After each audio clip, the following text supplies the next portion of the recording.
We gon' work hard, play hard, get it done. We drive fast cars, race cars, get it done. We on the top of the mountain, get it done.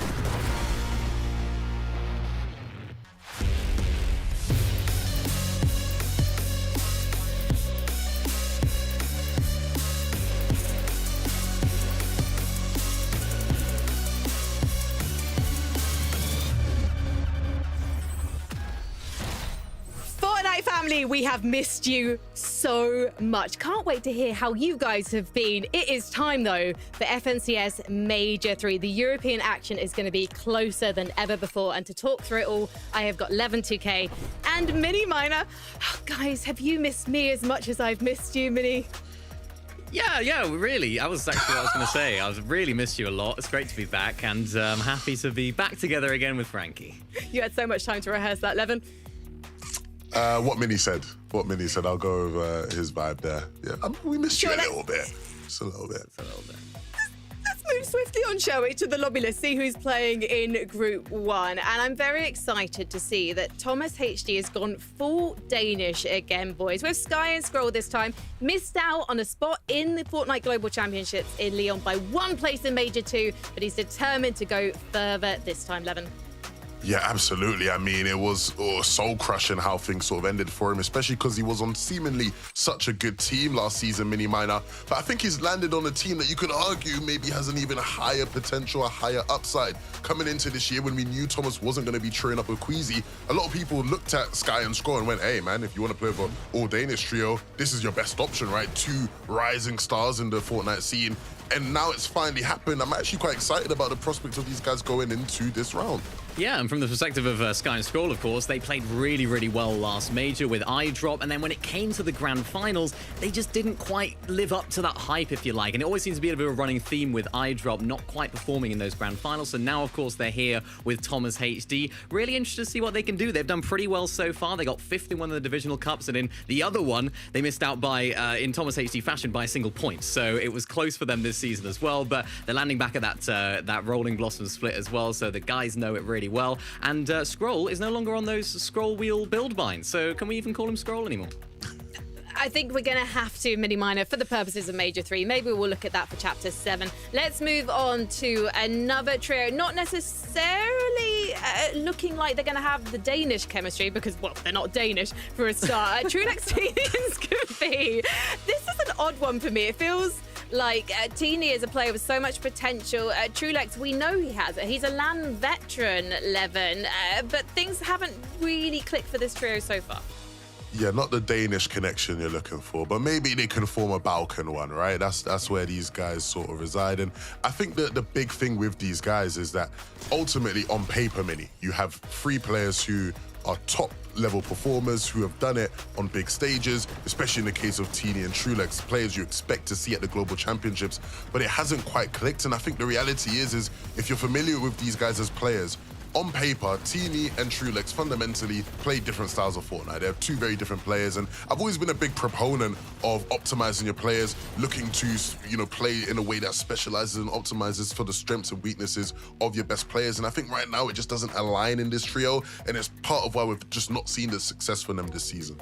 Yeah, it sounds like a little bit of a last-ditch attempt here from Teeny and Skavi. They play with different options throughout the year. Nothing's quite clicked for them. They've done okay throughout the year, and now picking up Trulex, I'm expecting big things from them because of their names, but their performances haven't necessarily been that great. 97th in the play-in, so they only just about snuck into the group stages here today.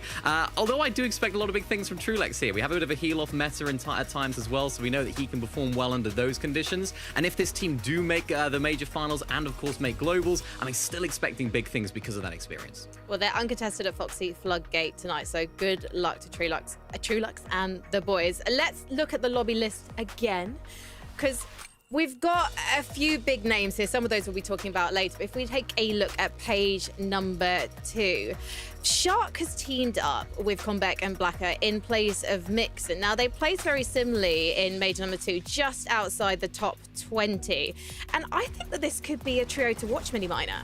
Yeah, I mean, Blacher and Combeck have, of course, played with Mixon for a while. That was a trio that we knew could perform very well and make these major finals. Now they've picked up Shark, who is a very, very exciting player in the scene. I've seen people saying he's the EU Peterbot. Not quite sure about that yet, but he's a young, talented fragger that can definitely bring a lot of firepower to this team. And I think it's almost the perfect fit here, Levin. He's teaming up with some veterans of the scene who know how to make major finals, so it seems like the perfect step up for Shark right now. Well, yeah, my biggest hope is Combeck and Blaha can light up the group stage like they did last major, right? Those guys looked phenomenal, and then it sort of, you know, fell apart in the finals. I actually want to almost apologize. I was one of the people who was early on the Shark train, and I think we sort of built him up to a level that he couldn't quite match, right? This is still a very young player, a very talented player, and I think on this team, settling in, he's got an opportunity to continue to learn his craft and ply his trade, and hopefully these guys can surprise some people come the final, if they make it. Well, let's talk about one last trio before we head over to our commentators. And I'm curious about this one. I think Mini Miner, me and you are on the same page. We were surprised at the end of Major 2 when Reason and Savage parted ways with Vidil. What did you make of that? Because now he's with Cringe and Volko.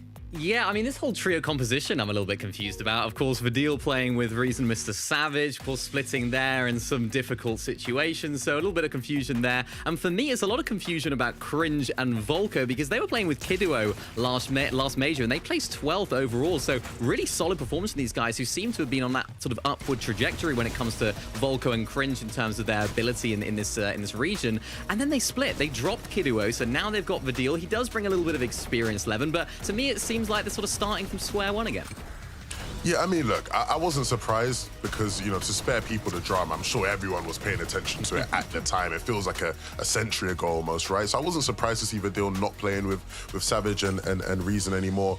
But if you're Cringe and Volko, it's Vidil, right? Yeah. And I know a lot of people were questioning his ego and how much he rates himself. But at the end of the day, he's somewhat valid in that he believes he's a top player, and he is. It's Vidil at the end of the day, and if you're two of those guys, you're going to take the chance to play with him. And I think when you look at this lobby in particular, they have some of the most experience, not just in general in the game, but just playing in set lobbies as a trio. That alone, I think, should ride them through to that major final. Well, they came third in the most recent performance evaluation, so it's looking like we could expect big things from this trio in the lobby tonight. But right now, let's head over to the voices of the lobby. They are the best, Taco and Takata.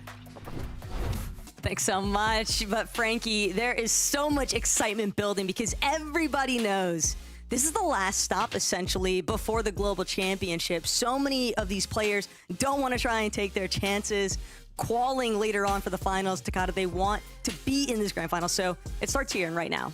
It really does. And like you said, there's a lot of excitement, but there's also been some tragedies along the way. And one of them specifically that stands out is what happened to Revscard. Now, he actually announced that he was going to be quitting / taking a break. And that's because in the last 2 majors, he didn't qualify from groups. But it wasn't just a regular non-qualification. He was one placement spot off qualifying back-to-back in the last 2 majors. But now he's trioed up with Momsy's Sky Jump. They're landing at Crime City. This is the last opportunity that they have to make it to the Global Championship. So, you know, hopefully they can make it happen this time around in Group 1.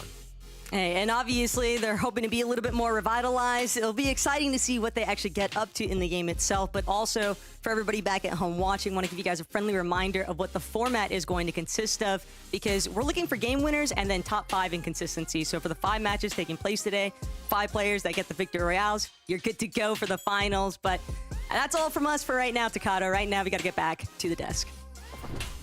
Thank you very much. And if that wasn't exciting enough, we have 2 big favorites for the Major 3 Blade of Champions in the lobby tonight. First up, Marius, Pixie, and Vanya. I don't feel like these guys need any introduction, given that they are our Major 2 champions. But Levin, are they still looking like the favorites this time round? Absolutely. I think they're still one of the very best teams. I think if you were to look at sort of the in-between season we had and a lot of this season, they've looked still like one of the best teams. Not much has changed for them in terms of just anything really, Mini, right? Playstyle, POI, everything seems to have lined up for them to continue to be as successful as they have been in the recent past. Yeah, and they have been doing really well this season as well. They, of course, won the first Divisional Cup finals. They only played 5 games in that Div Cup final as well. I think they just went and had their dinner after 5 games because they got 3 wins, so they won in such a little amount of games, which is really impressive. And they're continuing that. Like you mentioned, they're still at Flooded Frogs. They today have a little bit of a contestation to the west, so I think it just seems like everything is setting up for success for them right now. And I think a lot of the other teams in the lobby will be looking at Flooded Frogs and thinking, okay, maybe we can try and go there because these guys are almost guaranteed to go through. Well, Miniminer, I think a lot of people are going to be looking at Supernova Academy as well, because that is the drop spot of Fredoxy, Chino, and Pablo Wingo. And these guys, it felt like they took us by surprise in Major 2, dominating their way to second place. And they dominated in the play-ins, Miniminer.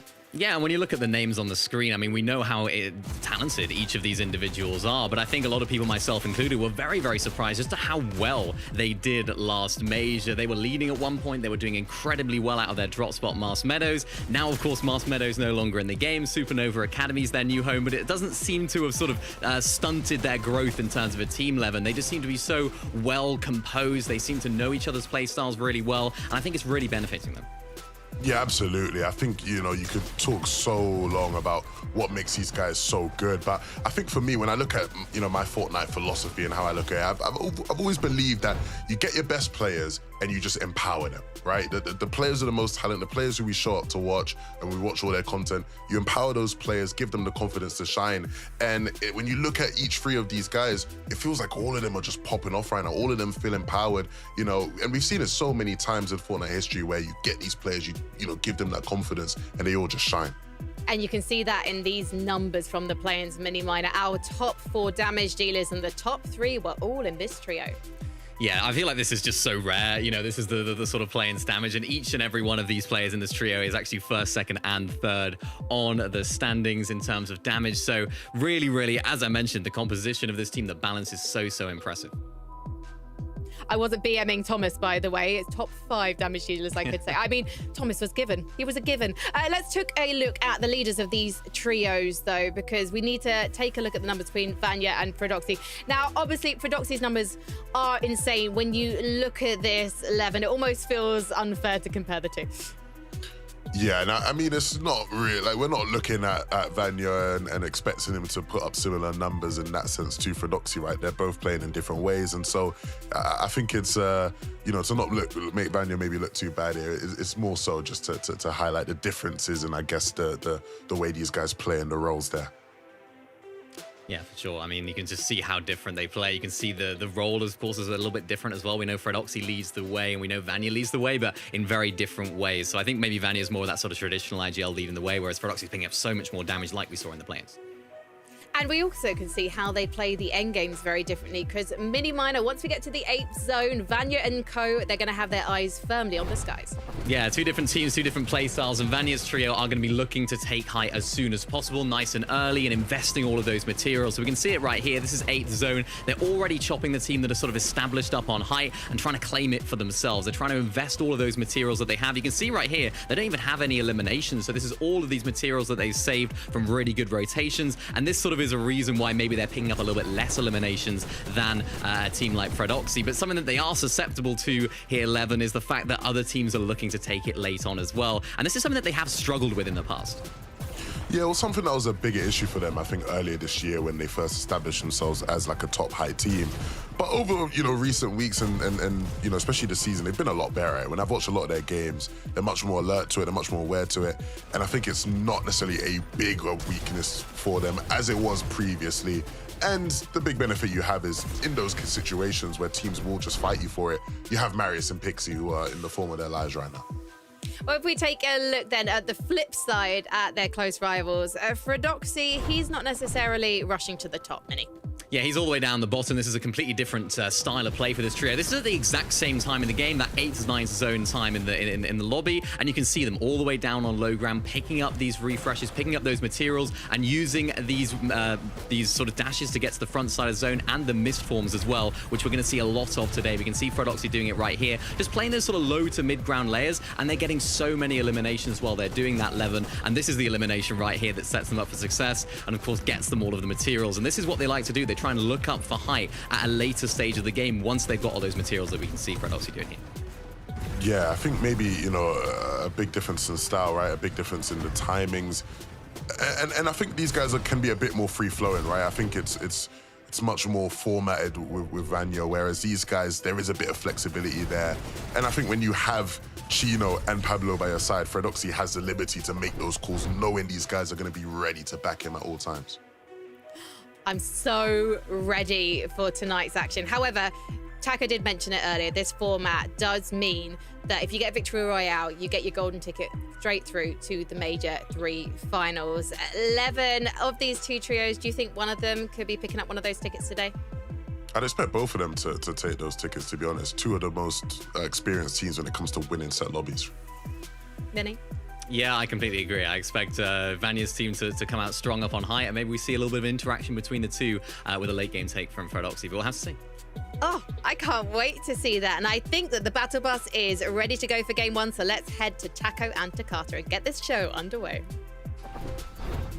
Thank you, Frankie, Levin Mini, for setting the stage. Look, Taco, it's Major 3. We've had 2 majors before this, and now we're at the last chance to qualify to the Global Championship. In the previous majors, you could maybe have a rough group stage, not qualify, and be like, all right, we always got next major to make it to the Global Championships. But you can't do that anymore. It's the last shot, and the pressure is going to be on. Of course, and we've already highlighted a handful of some really strong competitors, but now we get a chance to see them actually play it out because game one underway. There's been quite a few changes from the last time we've been around, but before we get into them, I'm curious to see how a lot of these kind of off-spawn engagements do play out. We've got Crime City contested. Demon's Domain originally didn't look like it was going to be contested, but I think there was a last-minute switch-up. We'll see if both trios actually end up committing. But so far, we are going to get a bit of action. Ooh, Utopia heating up for sure. Soray, Peter, Vanya, they're just rolling around, trying to establish a little bit of spacing between themselves and Denkuzo's trio. But now Peter looking to just kind of close that gap. They knew they tagged Denkuzo for that white, and they want to see if they can find an early elimination, kind of set themselves up with that one-man advantage, but things have sort of fizzled out for the time being. What's difficult about Utopia, especially in this group specifically, is that the surrounding trios aren't contested necessarily, so they are going to be able to kind of peek over at Utopia, see, is there a potential kind of third-party opportunity if this fight ends up taking too long? So these trios know that they have to either be really quick or kind of separate themselves, because if 2 players end up getting knocked, it's solo v solo. The third party's going to end up cleaning it up, but so far angles are what they're trying to find.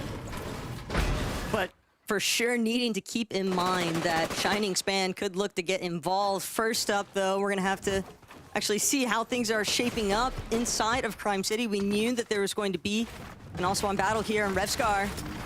Now it's his opportunity to try and find an opening shot here. Skyjump also with a separate angle, and Day, that is huge. Sky just could not withstand the pressure. That's gonna be an early knock, and now everybody else trying to follow it up, but Revscar, he's gonna have to fall back instead. Just 2 tagged up, same case scenario here for Skyjump. Everyone just seeming to have to backtrack to the start, and that might be the difference maker here in getting this double revive off. Oh no, it was looking so bright. Skyjump with another knock, though. This could be it. They have to clean this up now. If Skyjump ends up getting knocked, the third party is going to be devastating for this trio, as Revscar is now forced to take alternate angles, and the third party's getting closer and closer. This is not the position you want to be in. I mean, we mentioned it earlier, but this is not only their last chance to qualify, but Revscar having not qualified by 1 placement point in the last 2 groups he competed in. We don't want to see a repeat of that, Taco, and hopefully with this first fight, they can set themselves up for success, but it looks like the third party's now going to strike. Revscar gets cracked. Momsy hits a huge shot. Not enough for a knock yet. Instead, it's going to be Prahado that has to walk it back, but the damage had already been done. Revscar will be eliminated. And still, Double revive now in effect here. This is a real issue because Talio can potentially look to just bring this one back. But Perhala kind of recognizing, hey, our prime opportunity for that third party has sort of gone in the opposite direction. They still got a decent amount of surge with those initial opening shots onto Skyjump and Revscar, but not really an engagement they want to finish out. Not at all. Demon's Domain, we can see the eliminations on the board. Looks like the contestation did come on through. This being one of the most, if not the most powerful POI this season. Being able to claim this every match of the group stage would be more than enough. I mean, even just a couple good opportunities coming out with Demon's loot should be enough to at least get that victory royale. Huddy, though, not gonna want to make it easy for them. The issue is not a lot of mats, loot, disadvantage, but maybe they'll be able to close it out. It's evident that some of these off-spawn engagements have just been drawn out a little bit longer than what probably a handful of these teams would have really anticipated. But Howdy, Topco, they're still applying a good amount of pressure from overhead and just trying to keep tabs on the mountain range behind them. They know third-party opportunities are always present whenever you have these run-out exchanges. But finally, the score is going to be tied up here because Fishy being eliminated, Jewel just dropping completely low. And this is a huge problem now for Huddy's team because it's a decent amount of time invested here, Takada, and they're going to find themselves now also having to look for that reboot.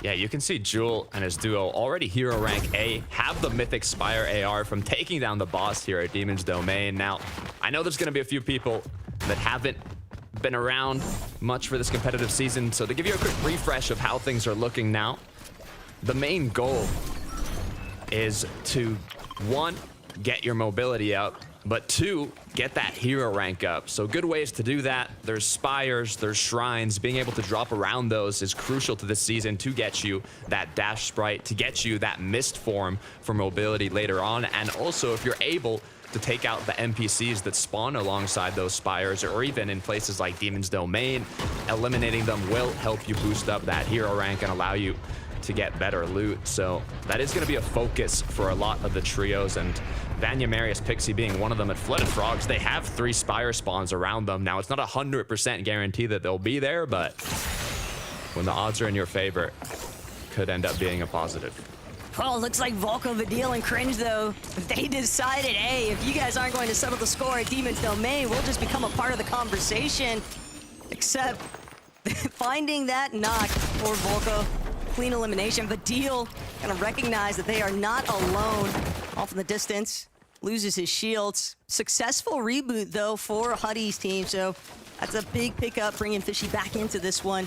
Still, knowing that they're going to have to deal with yet a separate team after just having shortly gone for the reboot there. Still a decent amount of goods left over in Demon's Domain, of course, Takada, but it's always going to be tough because the longer this goes, the more likely that other teams are also going to want to jump in. Yeah, I mean, both trios here, though, look pretty good now. I mean, they've got their loot, they've got their mats, done their damage. Getting a bit of deja vu from major finals, last major, as we got Teeny, Trulex, and Skavi here, enjoying their position. And I know at the start of show, Des kind of touched on the fact that these guys, they barely squeezed into this Group 1 section, 97th place. Granted, Trulex, he's got a smart mind behind him. Wouldn't be surprised to see them come up with some kind of big showing.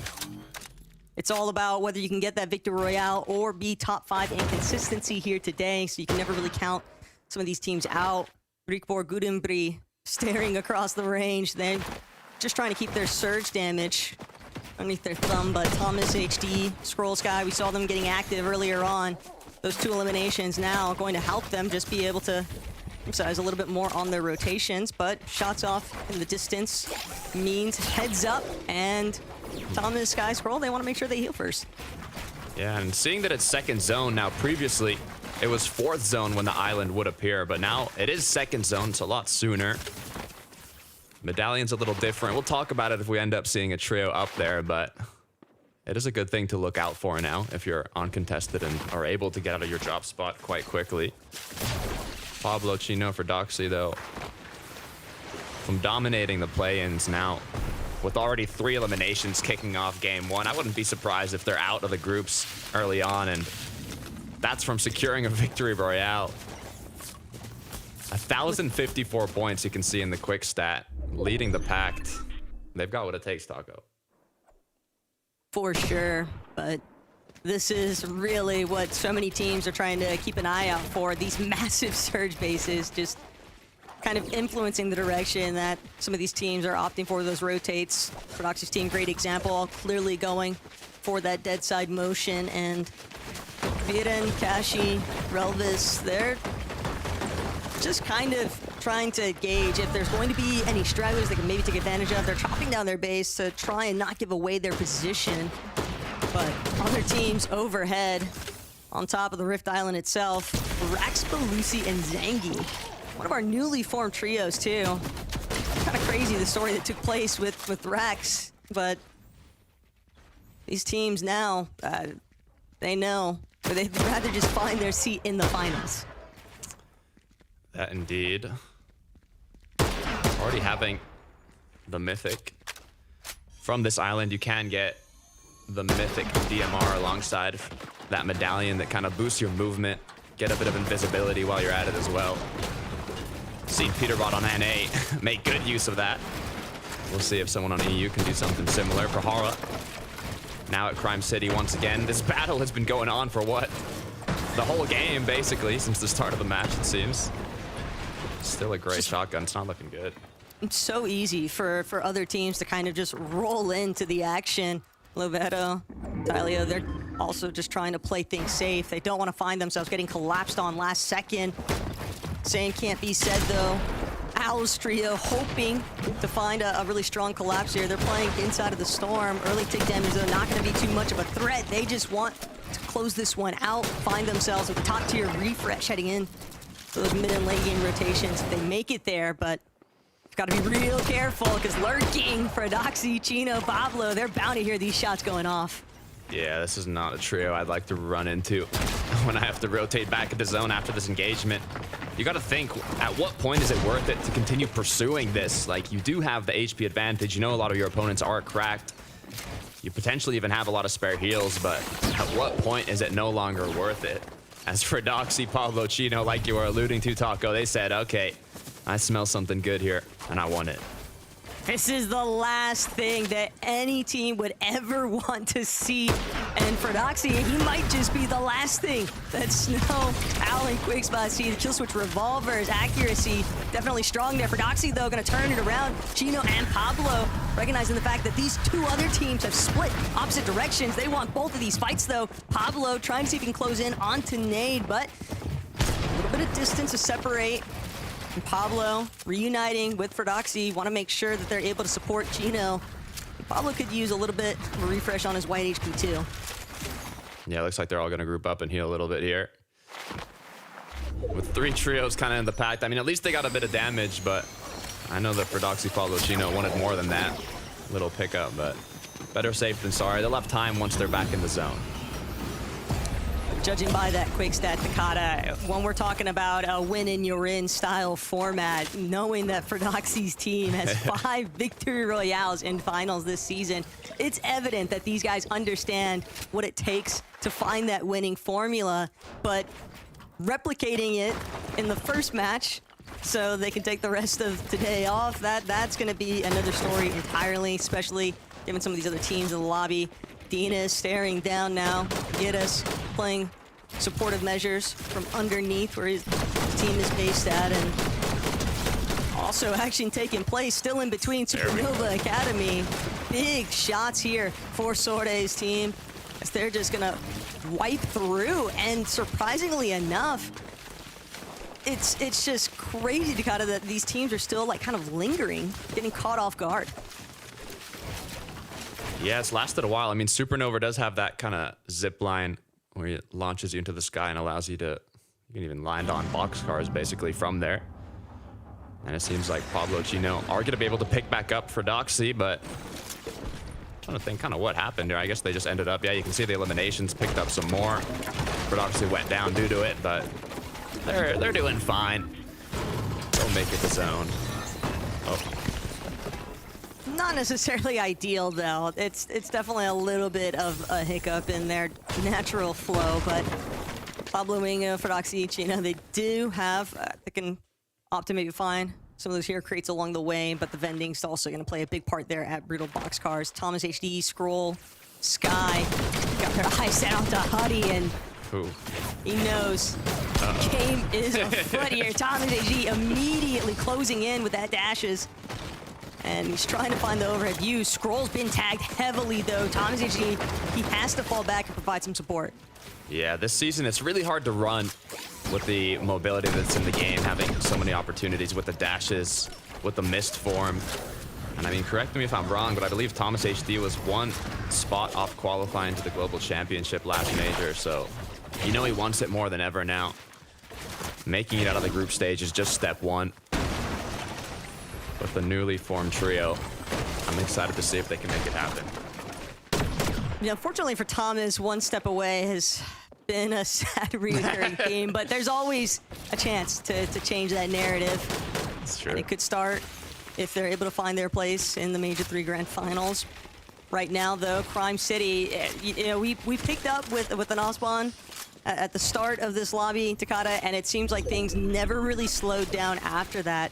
Several teams kind of just surrounding the outskirts of Crime City right now. Badil, Volko, Cringe, trying to make sure they don't get too caught up in any sort of lateness or late rotating congestion. So they're going to get a move on now. Want to find their positioning.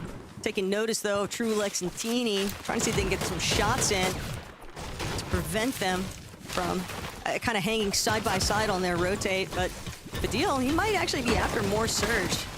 They're definitely keeping close tabs here. True Lex just an arm's reach away, it feels like. Yeah, if you're looking to get a bit of damage, that mountain, perfect view onto all the trios rotating in from the congested side if you're able to get there early, but maybe you just want to play it extra safe, go around the back. It is a full west pull. A lot of the trios that have used their dashes early on are going to be in more of a difficult situation here. You kind of want to conserve a bit of that mobility for later in the match, but easier said than done. Gooden, Rick Borcade, 223 above. I mean, it's good, but not enough to be fully comfortable yet. Positioning-wise, they're looking great, though. This is a great base kind of set up in. Kovacs and Kolb, they're just trying to make sure they don't get held on the edge of zone. So many boxes in front of them, Takata. They know that it is going to be a problematic journey. Kovacs immediately loses his shield. You don't want to find yourself getting lobby focused. So they're trying to see if they can just keep hugging alongside the edge. Maybe they'll find a wraparound opportunity, but so many teams just already based up in front of them. It's going to be difficult for them to find any traction here. Other teams still stuck even, fighting inside the storms. Engi, Rags, Balusi. It seems like they recognize the fact, hey, we're 26 below the damage threshold. We don't want to burn all of our shields just trying to delay from this surge tick. So they want to find a refresh. They need to find damage, though. Yeah, I saw a pad in the build, so they do have that rotate in. Will it be safe enough to use? I'm not sure, but that's the least of their worries right now. Getting ticked by Storm, Zanki going down, Balusi, Rax left as a duo. As it keeps getting worse and worse. On the other hand, it looks like 4 eliminations already on the board. I don't know if they're going to be able to make it back to zone, though, to be honest, Taco. This is a problem. Rax and Balusi, they are out for a vengeance, and Rax, he's gonna find one. Manya gonna be forced to sit this one out. Peter joins him. Balusi immediately dropping. He knows that he needs to get the siphon. But at the same time, the damage, I fear, has already been done. Takata and Rax still tangled up with Zor. Just trying to find this last elimination. Just dancing around. Okay, they got it, though. Sor goes down. Balusi, Rax now have to figure out, okay, if we wait a bit longer, the zone is going to close towards us, but at the same time, how much are we willing to give up? We'll see if they end up making it in, but Ricky for now, 223 below. Look at the loadout, too. 2 open slots. This is going to be tough. Even with the DMR, they're still going to need to connect another shot. 77 below. Everybody's starting to have a little bit of panic. But Chino, one of our leading teams, in a whole world of trouble here. It's only Pablo Wingu left to try and play the revive here for Chino. But that is a massive blow, losing for Doxy.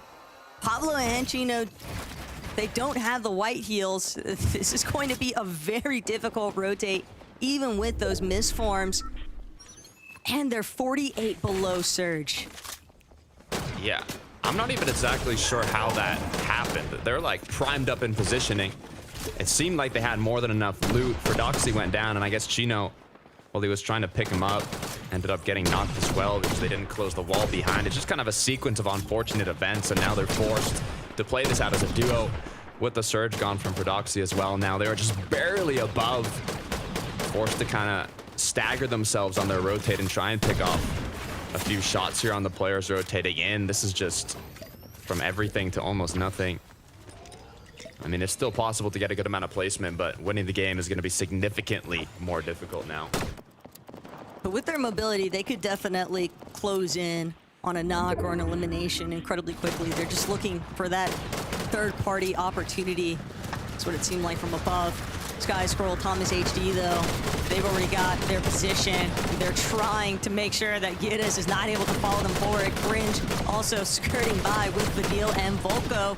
And Sky just continuing to pepper into both of those teams, not trying to allow anybody the opportunity to rotate anywhere nearby them, just seeing if they can secure any kind of additional surge damage. But Gina and Pablo are much healthier than before, thanks to that superhero rank up, but it's still going to be an uphill battle. Yeah. Some trios that are looking really strong. Combat Blaha Shark, full trio up. Thomas Sky Scroll, full trio up, looking strong. Volko Cringe. Vadil now, 300 above as well in the low. Kind of depends where this zone ends up pulling. But so far, Pablo is praying that zone will pull back. I'll have to hold that for another moment, though. Marius, Vanya, Pixie, our first time really checking in with another one of our powerhouse leading teams of Group 1. And already, Marius trying to take advantage of the fact that they're well above the search threshold. Now it's just about pushing the rest of the lobby back. They've got a pretty isolated position inside zone. Shark, Comvic, and Blaha, though, eyes on this team because Shark is down to kind of create some ripples in this lobby.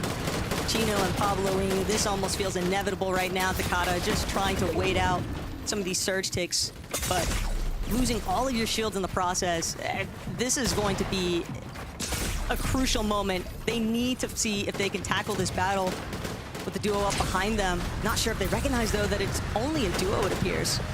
Yeah, it's a little tough. It's a good time to kind of look for those shots, but using minis big, so you really don't get much time to actually look for those shots. So Mistform's going to be used, elevated a bit higher, so they have that vision on the players rotating in. Make sure they're in zone now, using those hard mats. It's possible, but up above, it is going to be Thomas HD, Sky. Scroll has gone down, so they are playing it out as a duo, but still potential to make something happen. Still in control of the high ground, at least for right now. Pablo Wingu, he's down. Last man standing up for Doxy's team. And Pablo will take this moment, try and get off his last shield potion. Still has one to work with, but it is going to be very difficult now, having to play from the backside of the zone. Doesn't want to find himself getting locked into any kind of congestion, though. But these lower layers, at least he has so much material to work with, Takata, so he can delay just a little bit, but he wants to find a big opening shot right now while Kashi is distracted. Firen kind of trying to stare down the same line of sight. They know that they've got at least one player behind them, but Pablo, he can't afford to stick around any longer. He's got to keep things moving. Blaha, Shark, Combeck still holding down secondary height, but it's the front side of zone that they're hoping to control, and they take it.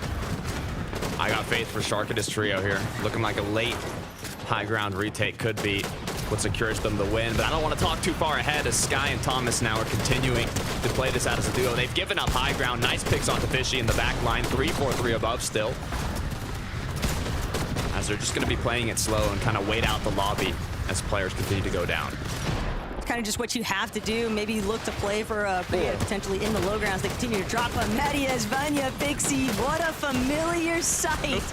One of our leading contenders all the way in the high ground. But Deal Vocal and Cringe, though, they are doing numbers on the low. 773 above, already 5 eliminations.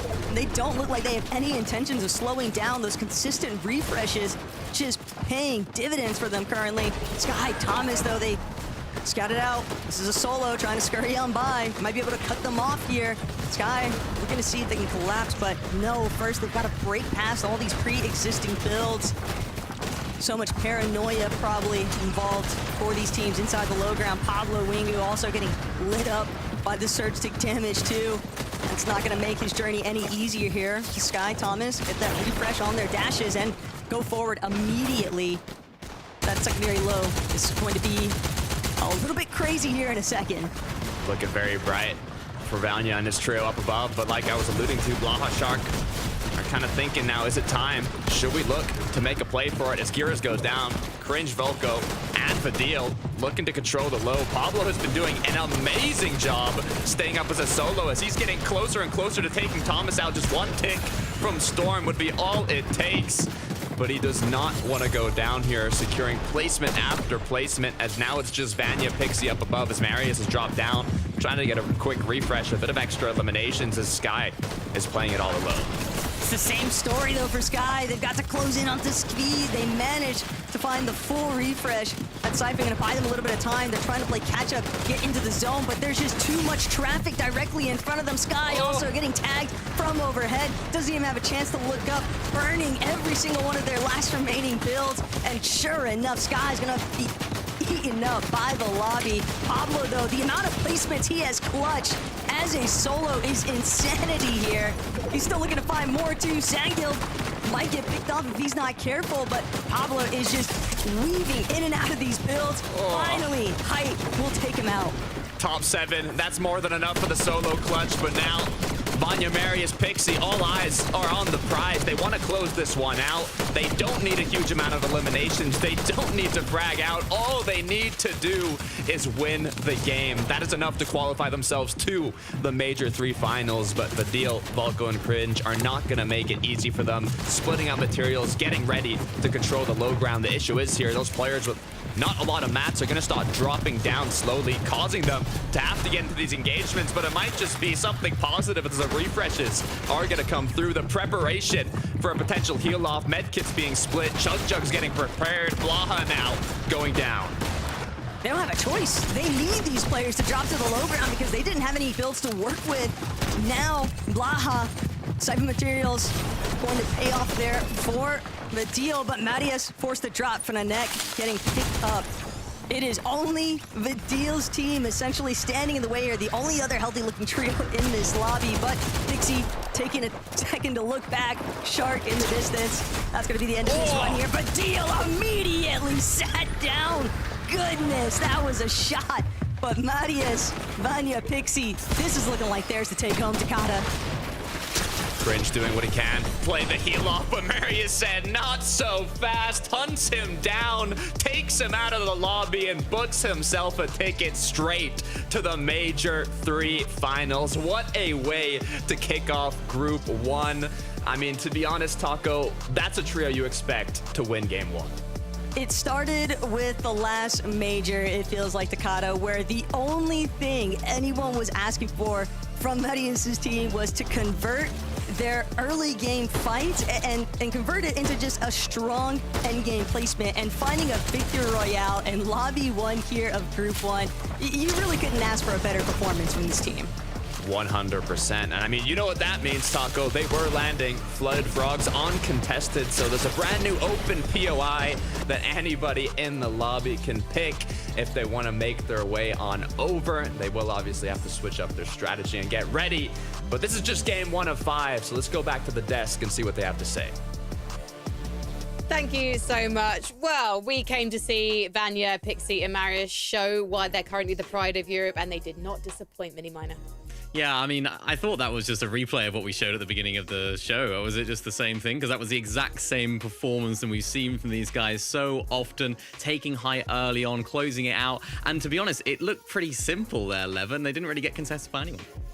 Yeah, I feel like the way that game played out sort of just meant that it was, you know, a lot of times you see teams on height and, you know, they'll have people drop down, try to close things out. The way the zone sort of played and everyone's going up elevation, all they really had to do was just shoot their weapons, right? Shoot their weapons, make us uncomfortable for any solo clutches or duos still trying to get about, find a layer, because you're going to force them into the remaining trios in the lobby. And then at the end, dropping down, Marius making sure to close things out. It was a very, very well-played game, but like you sort of highlighted, Minnie, a standard game for these guys. They've probably done that a million times, it feels like. Yeah, I mean, Marius with that coin as well, that medallion, that's something we're going to have to take a look at when it comes to the major finals, because we don't get to see them. That's the only downside to this team now. I mean, they've already qualified. We're not going to get to see them for another couple of weeks. So I'm excited to see what they can bring when it does come to the major finals. No surprises, though, here about these guys coming through. And as Takata mentioned, Flooded Frog's now open, so who's going to take it? Who is going to take it? Who do you think is going to be eyeing up that spot? Any guesses, Levin? No, I don't have a guess, to be honest with you. Somebody will. Like, someone will do it, but I can't sit here and be like, yeah, it's going to be that team.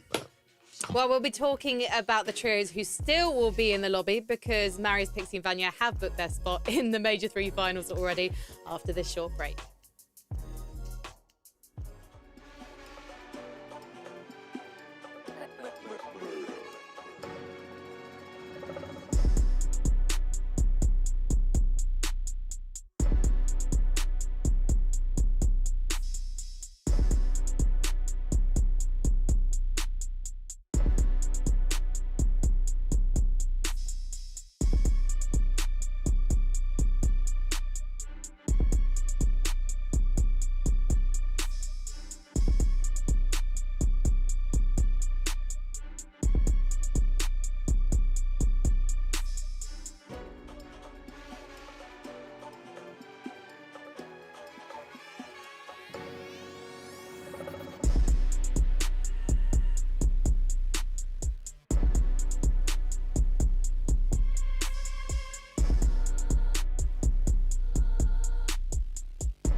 Well, if you have just tuned in, you missed our opening game of Group 1, and it was an absolute banger for Marius, Pixie, and Vanya. They didn't break a sweat as they raced their way to the Major 3 Grand Finals.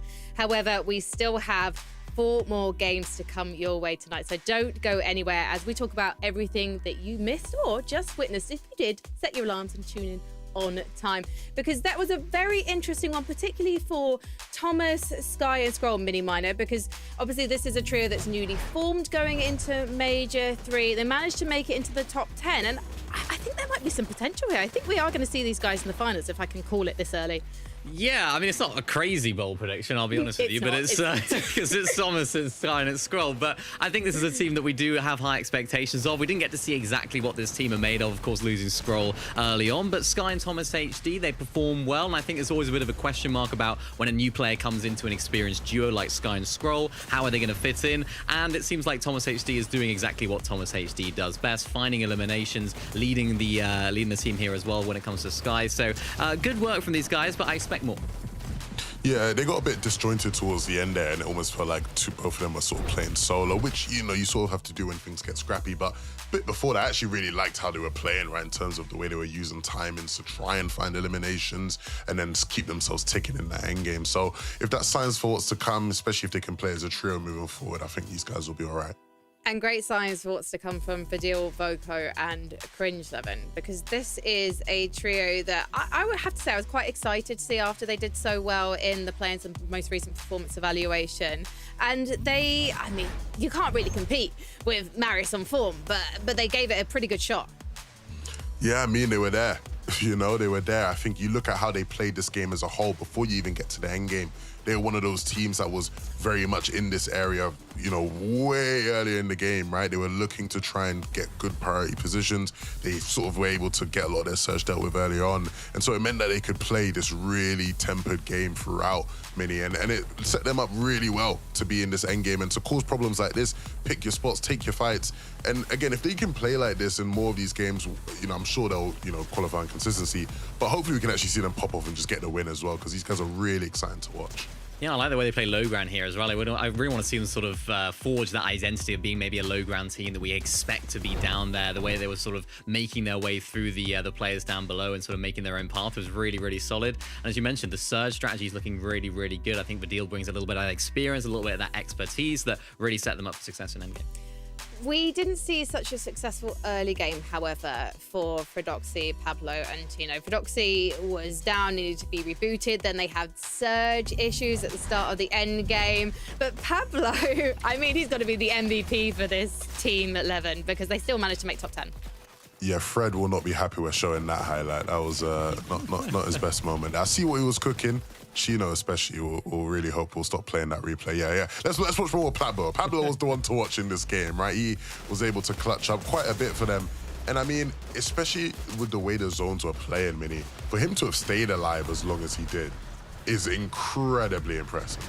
Yeah, and this is a team that we just talked about at the beginning of the show as just having such great trio dynamics, a team that are so good together. But this has just shown us how good they are individually as well. We know all about Pablo, we know what he can do, and I think he did it towards the end of last major as well. I think it was game 12 he was left a solo clutch as well. Couldn't quite make it happen there, but this time just making sure to sort of build on that and build on his solo clutching ability shows how good these guys are individually. So I think if any of those guys were in a solo clutch situation, they'd still do exactly the same job.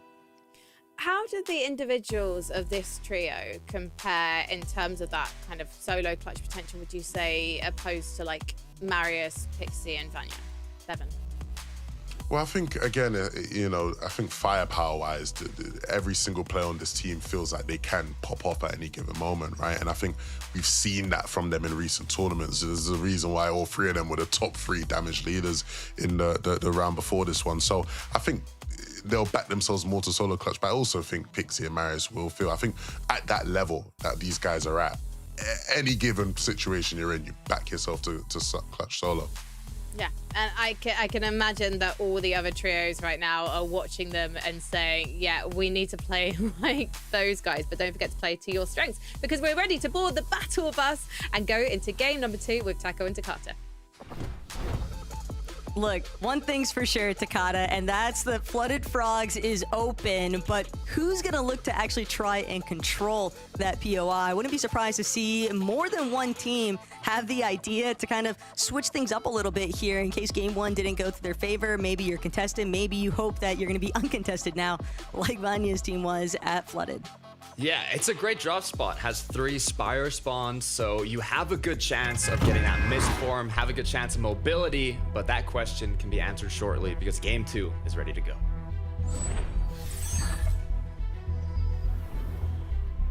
And much like Lobby 1, not everybody is going to be able to escape being contested off spawn. Popular areas like Demon's Domain, for example, it's bound to be a little bit shaky. And Revscar already fully aware of the fact that this is going to be a bit of a showdown at Crime City, except Momsy, Skyjump, Revs, they want to be able to close this one out early. It's got to be a quick fight. You said it yourself, Taco. We saw what happened in the last match. I'm trying to think to myself, do I want to see Revscar, Momsy, and Skyjump qualify through consistency or through a victory royale? Being contested always makes it that much more difficult for consistency, but we are going to be heading on over to the Demon's Domain as the 50-50 for the top chest plays out. Brawlhalla's trio is going to be the one with the better drop. Crucial part of taking home Demons, and already kicking things off with a player lead. That initial elimination is going to make things very difficult now, for sure, to actually create a little bit of spacing. Brawlhalla, Asiat, Kaisers, just looking to play things out consistently here. Gotta land their shots, though, to open the door. Otherwise, they could find themselves getting turned on, but not gonna be the full collapse there just yet. Out of Brawlhalla, so they're gonna depend on Kaisers. See if you can find a separate angle here. Still have to deal with the affairs at Demon's Domain, too. Yeah, at this point, it's kind of difficult. It's interesting because chests obviously aren't 100% spawn, but the rare chests will be, so it's almost like guaranteed if you're able to get that better drop up top. As for Hara now, all of them looking incredibly low, but they are going to clean it up, so it's worth it in the end. And now they're going to get the medallion for themselves that gives them, you know, guaranteed 50 shield, perfect to get Storm Surge, the best AR in the game, and an incredibly high hero level early on. So part of the reason why that drop spot is so good as we look at Momsy, Skyjump, Revscar, they know now that they want to clean this one up. Momsy just trying to ensure that they're keeping control of the high ground. Dang, guys, it's gonna make the wrong step over, and Momsy immediately punishing him for it. Lovetto, last one left behind here as Momsy, Revscar, and Skyjump, they don't waste any time finding that final elimination. A much quicker conclusion in Lobby 2. This is exactly what Revscar, Skyjump, and Momsy needed to get the ball rolling here. They don't have to worry about getting third party, fourth party, fifth, it seemed like last game.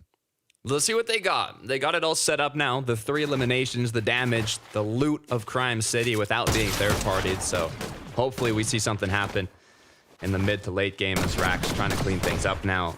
No misform, no dashes, but more than enough to pick up that final player, I would seem. They only have 2 eliminations, but the full trio has been taken out. So, hey, cannot complain about that. All threats having been resolved. Some of these outskirt fringe locations, but his extended Puzo Howley, they also managed to find a confirmation of controlling Utopia City. 3 eliminations for them. And seems like for some of our teams, obviously getting off to a much stronger start here, Takata, by finding these conclusions. Yeah, it's interesting how much quicker things kind of roll after game 1 concludes. Players are warmed up. They're locked in now and ready to make something happen. Thomas Sky Scroll had kind of a bit of a difficulty having the whole trio up in the late game, but they were still able to clutch enough points to kind of put themselves in the top 10, literally being the cutoff at 42 points. But, you know, I wouldn't be surprised if we see them take home a win in one of these matches. Ooh. A little bit of sneak opportunities here, potentially. Power and Thielen kind of honestly looking a little bit more trapped than anything else. I originally believed that, like, you know, maybe this is them having gone for an even, you know, draw in these off-spawn battles since they are contested early, but Kovacs, Cole, Lost, they have no questions left to discuss here. They just want to leave. They've already gotten what they were after with those 4 elims. Looked like he wanted some ice. He was kind of farming the little ice crystals, but It's all good, you know? New POI. Volko, the deal cringe. 81 points already. You know that's a great position to be in. First place right now, not counting the trio that already qualified through the win.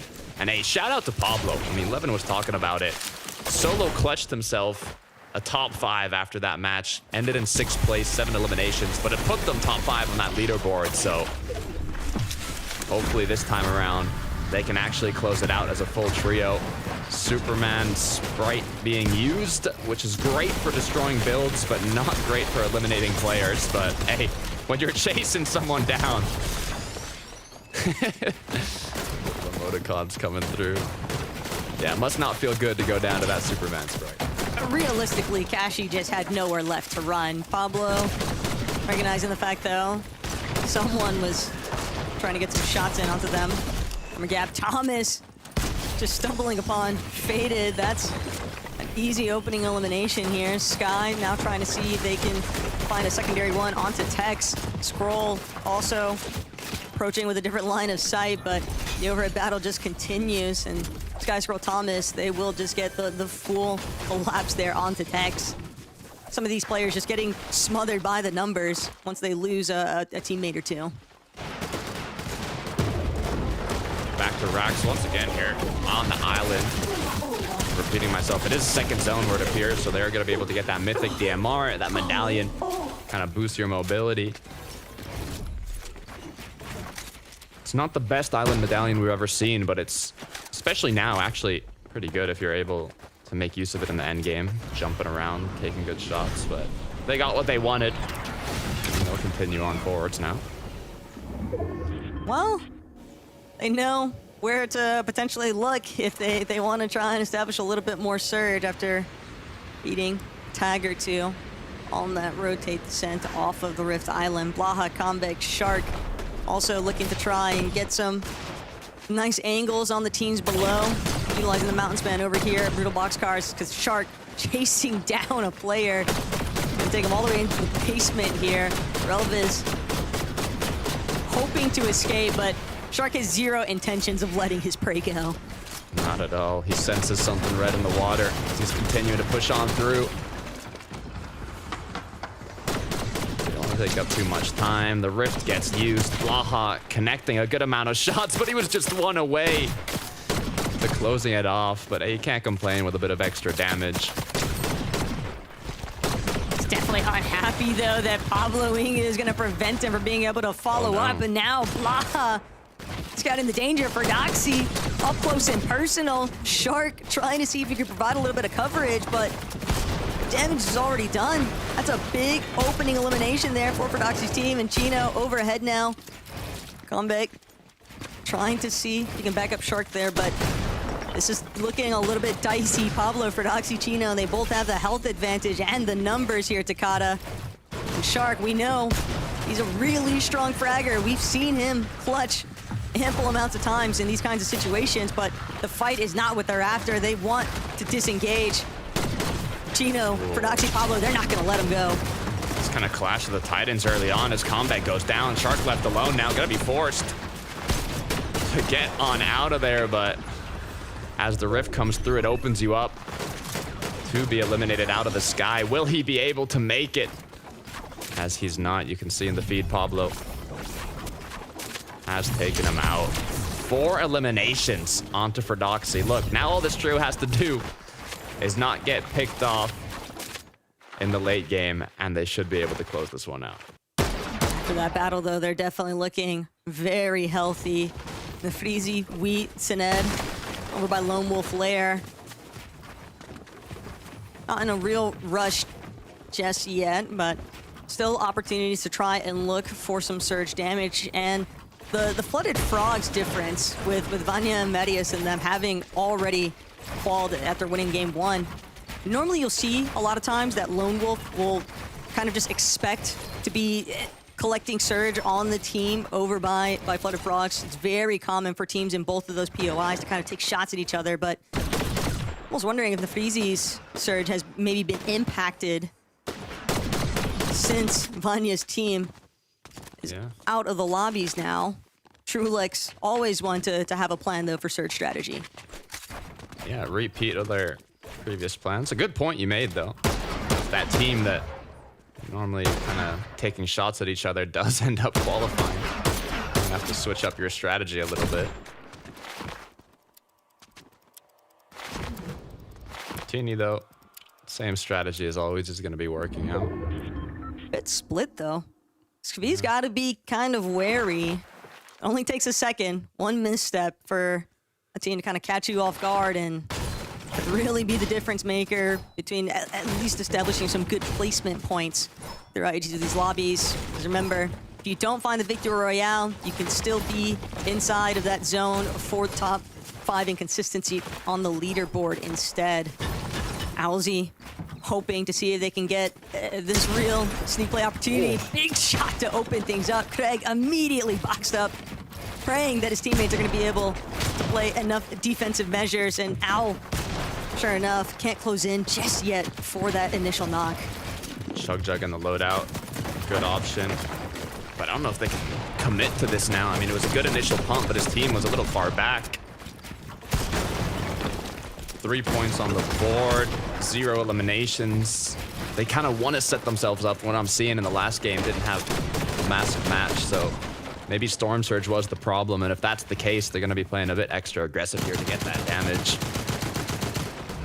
But for finding such a big opening shot onto Craig and still not being able to capitalize on an immediate knock conversion to elimination, that's just the stall that Hell's team was clearly not after. They were hoping to just get that big opening numbers advantage. Instead, now both of these teams gonna have to expend some time burning through a little bit of their own heals. And we're still dealing with early tick zones, Takata, but it's just the delay in rotational positioning. Yeah, the common trend on these storm fights. Thomas Sky Scroll, though, they're not worried about it. They're gonna show you how to clean up a fight quickly, as the 4th elimination is gonna come through for the trio. One of the exotic items actually in hand. We talked about the spires previously. As a reminder, there are some purple spires that can appear on the map. 3 of them, each one containing one of the 3 exotics in competitive Fortnite. Pretty good to have. Like, my favorite one's the shockwave pistol. Yep, and a stable Yoink's definitely going to be very well utilized in a team like that's hands. Let's check back in with them, though. Giras, Frank, Dinas, saw them in Lobby 1, just trying to incorporate a little bit of elevated surge strategy. They're going to have to get a move on, though, and play off of the launch pad easily enough. It's really just about making sure they don't get lit up, and that's why I like the fact that they're not just trying to take that immediate white line into the zone. They're instead opting for a little bit more of that scenic route, try and see if they can wrap around off the dead side. Take a quick look at what happened here with Rodoxy Paloshino. An insta knock with a 3-2-1. Look at the amount of eliminations this trio already has. They were not too happy about how game 1 ended. Said, okay, we got to lock in now for game 2. Eyes are going to be on them as this match continues to play out. And they continue to look for those same sort of dead side rotations, positioning. Going to be very easy to figure out when you have so much surge already online too. Rikbor, Gudenbri, and Cade, though, on top of the Rift Island, kind of taking notes on some of the teams rotating a little bit north of their position. But you can never really feel too safe on top of these Rift Islands, Takata. You know that there's bound to be at least another team or two kind of keeping tabs on whether or not this team looks to actually depart from the island. Very easy to kind of get lit up if you're not careful. Yeah, that's the issue. We've had previous seasons, you know, with the Oni masks where it made it quite a lot easier to get on island, but now when the only accessible point causes you to kind of float in the sky a bit, it opens up that opportunity to get hit a lot more and eliminated, so it is a bit risky, especially later on in the match when you have to rotate from island into the zone. But so far, Rax, Belusi, and Zangild. Belusi's actually leading the pack in terms of eliminations so far. 5 elims in the last match. Guden now has lost Cade. Trying to see what they can do with Rick Bohr here. it's not even just losing Cade, it's also they're aware of the fact that Rex's team is taking shots at them from afar. You're kind of just sitting as open season essentially if you are a duo in comparison to the trio surrounding you. So yeah, it makes sense for Vikbor and Gudenbri to immediately try and just drop down to the low ground. But that fully closing in. This is where things went south. 4K just completely overwhelmed in that instance. Volkovidil and Cringe so close to closing it out in the last match. Cringe tried escaping, but did end up going down in second place. 9 total eliminations for the trio, so at this point, they're en route to qualifying through consistency, but they, you know, we know they want more than that. As we'll see how they're able to play this one out. Seems like they're going quite safe without any eliminations, but still a decent amount of damage on the board. Way that the zones are pulling though, heading back towards that northwest the territory. You're looking at some of those elevation shifts. 11 kind of touched on the desk, everybody kind of rolling through. So the team in control of height could also be very easily influenced by the direction some of these endgame zones are headed, Takata, because Vanya, Medius, and Pixie last time, they were just destroying everybody down below. All they had to do was shoot because they had such advantageous positioning. And I really want to see a team kind of step up to the plate here. And I think a lot of people are kind of looking at Thomas, Scroll, and Sky to be one of those teams to potentially have that height control and just frag out. Easier said than done, though. Just 2 seconds now, we can see where this zone ends up pulling. And it looks like it is going to be right onto Sky, Scroll, and Thomas. So that's going to make them smile a little bit. Reinforce their base now, elevate it. Saying, okay, we're kind of primed up right now, so just play it slow here. Gino, Ferdoxy, and Pablo have steadily made their approach. And they have a completely uncontested area space around them. There's nobody to be seen. Finally, they'll get a glimpse of where Thomas, HD, Sky, and Scroll are at.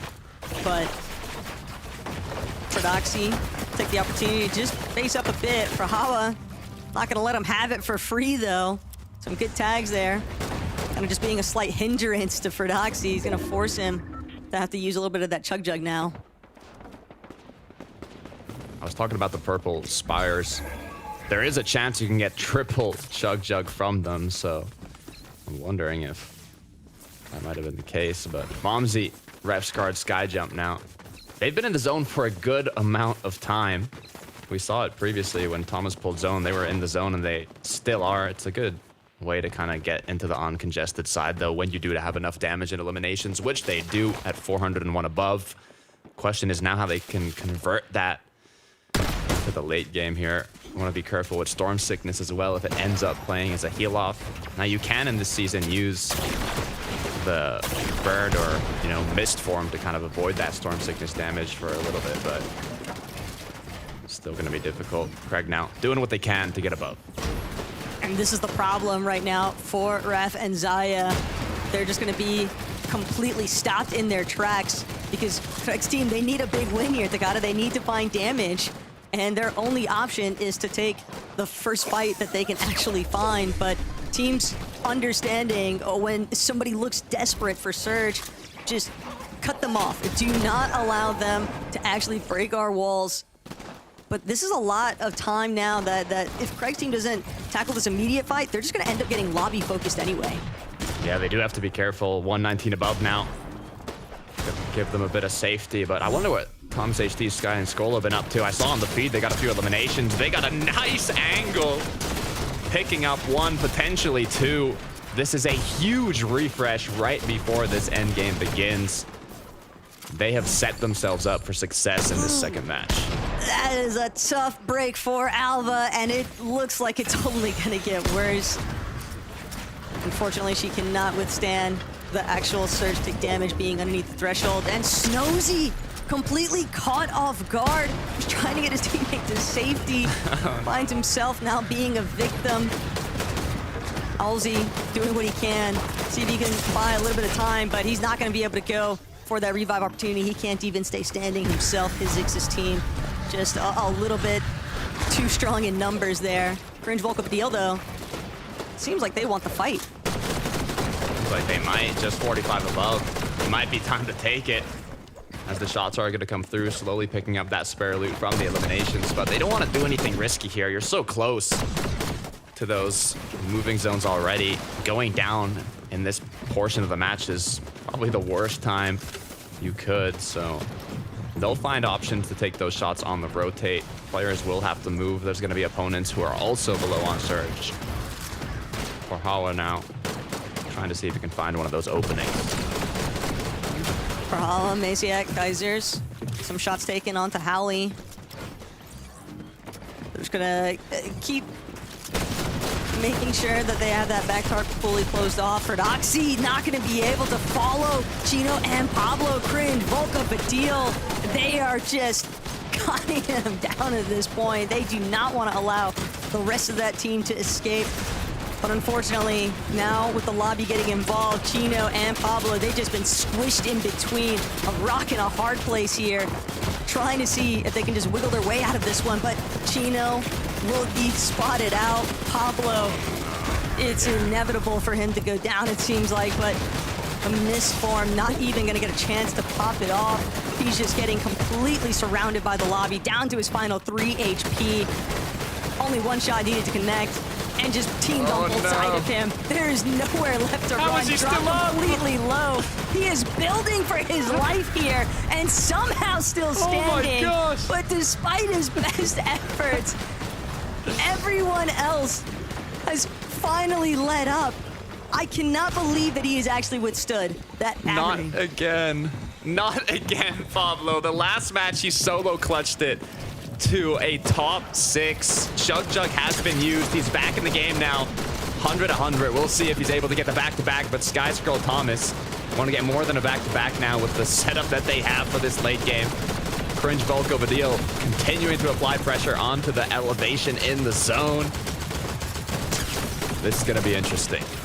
And they're not the only ones. Thomas HD, Sky Scroll also taking note and shooting back at everyone else behind them. It's finally going to be their turn.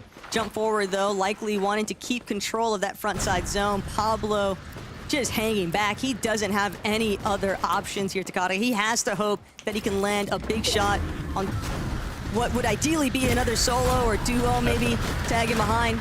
Seems like it might be Hizix and Howley that he's got in his sights, but not willing to make the jump just yet. Still has 393 above. The issue is he just doesn't have the mats. He's going to be forced into playing that backside of zone. He wants to drop low probably and just pray for a refresh. He had so many mats before, though. He just got sprayed from max mats to just 17 builds, but Jewel Ghost Hyper. I believe this is the trio that contests Demon's Domain, or was originally the uncontested team there. Could see them taking home a match. They want to go for all or nothing, and right now, they're in position to do it. All they need is to execute it correctly. Very similar to the last lobby, the Cringe, Volko, Badil. They look like they just want to control front side low. Granted, they don't have as much surge damage as they probably would have expected with those 3 eliminations. Only 96 above. Just indicates how action-packed this lobby has been. Giras, Frenek, Dinas trying to keep a little bit of a separation between ultimate low. Just for right now, though, but Pablo still managing. Come on, Pablo. Standing is incredible. He is just finding placement points wherever he can, but Pablo wasn't expecting that shot underneath. Just 2 players sandwiching him. That's going to be the end of his run. Scroll, Sky, Thomas trying to see if they can escape. Earlier on, we saw they were nearly flashing head on. Thomas's team, then Badil's playing low. You're bound to encounter one of the 2. Yeah, it looks like they took out for Hala, but playing as a duo, once again, the full trio not being up. They're going to have to clutch this out, but they are looking quite healthy, so it's more than enough to get a good placement here for the Volko Fringe. They want to turn that second place into a first. Everything is in their favor here, once again, making sure they have control of the low ground as Rax trying to get on ahead. Fadil is doing such a great job at tarping ahead, preventing anyone else from kind of getting those misforms into that same front side. Gires, Dinas, Franek looking up now, seeing they can get a temporary chop. Jewel forced to retreat to the high ground, but Teeny gonna cut him off in the process. Teeny actually gonna be the one left over on height, but not sure how much material he has to actually hold it. He might just look for maneuver frontside zone. Ghost watches Jewel get sunk. Ghost meets a similar fate the moment he steps off of the high ground, doesn't even get a chance to try and land. Trulex, Svi, Teeny, it comes at a cost. They lost Teeny, but with Trulex and Svi now up top, they've got to try and deal with the spray down low. Scroll and Thomas are still rolling as well. This is one of the most dangerous parts of low ground when the players start crumbling down below. Volko, Vadil, and Cringe want to capitalize on that by picking up Elim after Elim, but they're looking around, they're saying, could this be our chance to apply that pressure on the high ground team? What a good time rotate to stay ahead here with that difficult elevation. It might just end up in that 3v3 to close it out, but Scroll is going to do what he can to stay up. Wheaton, Frizi, and Sined, though, they're currently in control of height, but they don't have a whole lot of materials left over. Dina is still backside of zone, just hoping to skirt by unnoticed. Vadil, Volko, Cringe, farming out whatever last bit of material they can find. They need every single mat at this stage. They were just here in the last lobby, Takata. Now they don't want to find that second. They want to be first. Scroll will be taken out. Cringe, Volko, Vadil. A trio looking incredibly healthy, all things considered. And Cringe, Volko, Vadil, they know it's really just this team on height that we've got to deal with. The 3v3, the height below, we've seen this countless times in Fortnite competitive. They're experienced players knowing they need to hit their shots. The Frizzy takes out Cringe. Volko now is doing what he can to stay up as Vadil is just at a sliver of HP. Sined, can you connect the shot? All you have is one more tick of zone. He tries to pop the jug, but he doesn't have time. Volko is going to clean it up. Cringe, Vadil end up taking home game 2, and what a way to push themselves into the finals. After that lobby one, it was so clear that Cringe, Volko, and Vadil have a very strong grasp of how they actually want to play these low ground front sides of zones, Takata. But to see them immediately transition from that placement in the first lobby to now a Victory Royale, it's got to be an insanely good feeling for these guys. Oh yeah, 9 eliminations, second place, into 11 eliminations, first place. It was everything they needed, and with the double chug, Vadil was able to last it out. What a way to close it out. I mean, it was almost flawlessly played from the low ground control to closing it out. Let me know what you guys on the desk have to say, because that looked incredibly clean. I know we're only 2 games in to Major 3, boys, but the class acts we've seen from some of these trios so far is making me so excited as we move through this series, because Cringe, Volko, and Vadil, they might be a new trio, but they have the game plan, I think, that's going to be right up there with more established trios. I said after last game, if they can keep playing how they were playing in that first match, they're going to be well on their way to getting a win. I didn't think they'd do it so soon, no, Mini. No, I didn't either. And it was quite a similar zone, actually, to what we saw in that very first game. So they almost had a very, very similar game to what they played in that first one as well. They had the exact same situation. They had their surge done early. They played low ground really well as well. And at the beginning of the show, I asked a few questions. I was like, is this the right move here for Volko and Cringe? Of course, doing very well with Kiduo last season, switching him out for Vadil. So far, so good for this team, though, as they're just showing how well they can play, despite being a new team. I mean, when Vadil was on the market, I'm sure there were so many players who were just like, oh my gosh, if we could get him in our trio. It's no wonder that Cringe and Volko were like, you know what, 12, that was good, but Vadil is someone who can, who can take an FNCS final. So I think it makes a lot of sense. But for me, the fact that they're performing so well already as a trio is something that doesn't just make sense. It's something that's exciting to my senses. So we're going to take a short break, and when we come back, we'll talk about all the action from game number 2. See you in a few.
Welcome back to FNCS. It's Group 1 of Major 3, and our European trios are truly turning up.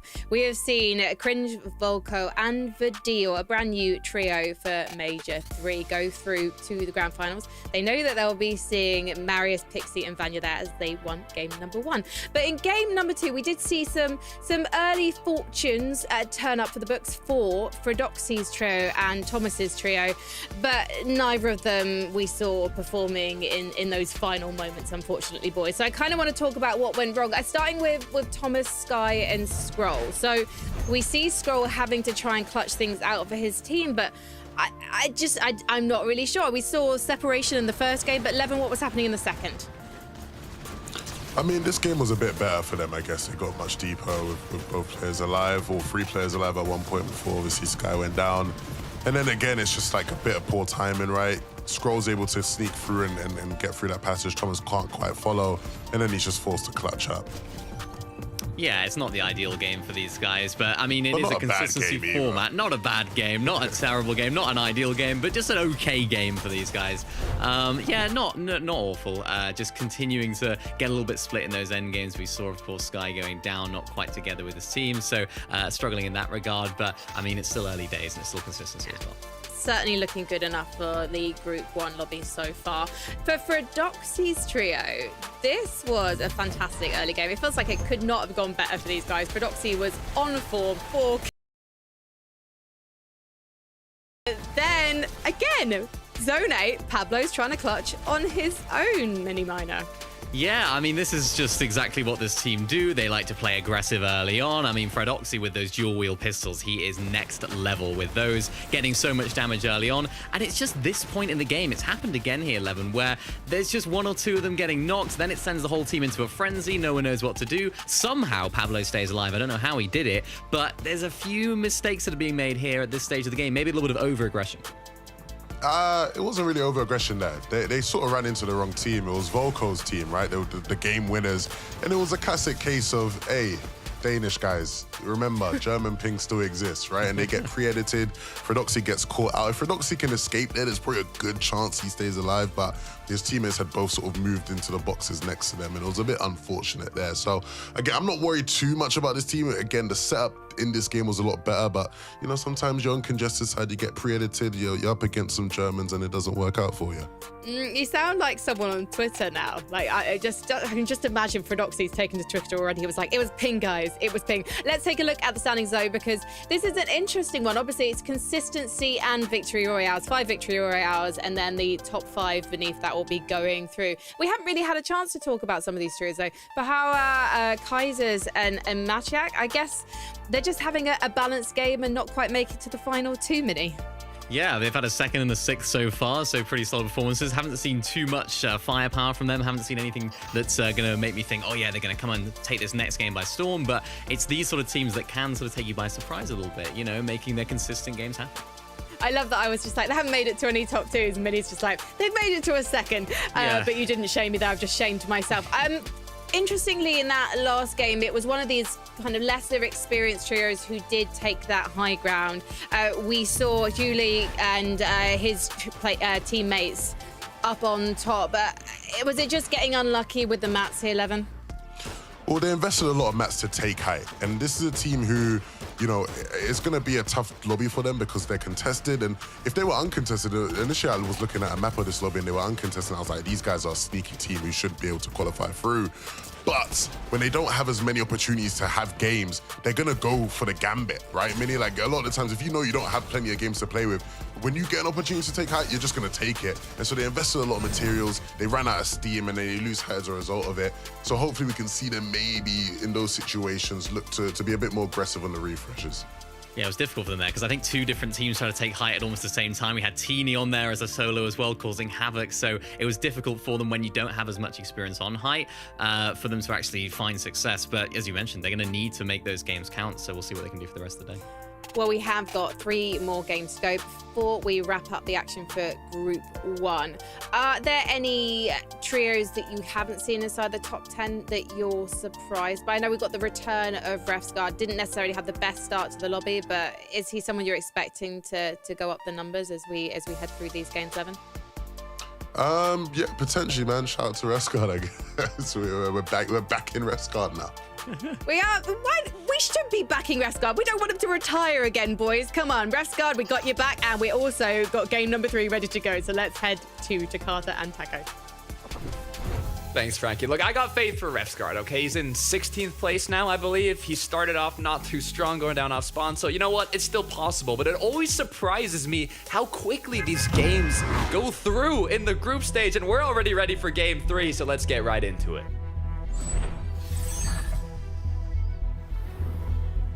And it really is impressive how quickly the lobbies can just be burned through Takata. It's almost... It's kind of a mental game right now for a lot of these players, because you obviously want to see if you can find that victory royale, take your best shot. But even if you don't get that game win, you can still play for the consistency metrics. And a handful of our teams today not really able to lock in that consistency. Demon's Domain will be left alone, though. Yeah, I mean, speaking about consistency, that was so Ghost, Hyper, and Jewel, who, you know, they were just talking about them on the desk about their high ground performance, was the team contesting Demons. So I'm wondering if they kind of saw that bright light with high ground. They're like, we're so close. We don't want to go down again in the early game, deciding to switch up their drop. But I don't know if that's going to be the play. I mean, they're in 13th now. I think they were more kind of playing for that win. So we'll see what ends up happening, where they ended up dropping. But Refsguard, Skyjump, Momsy, once again, contesting in Crime City. They got the off-spawn win in the previous match, the back-to-back. I don't know if it's going to be possible, hopefully. But we'll see.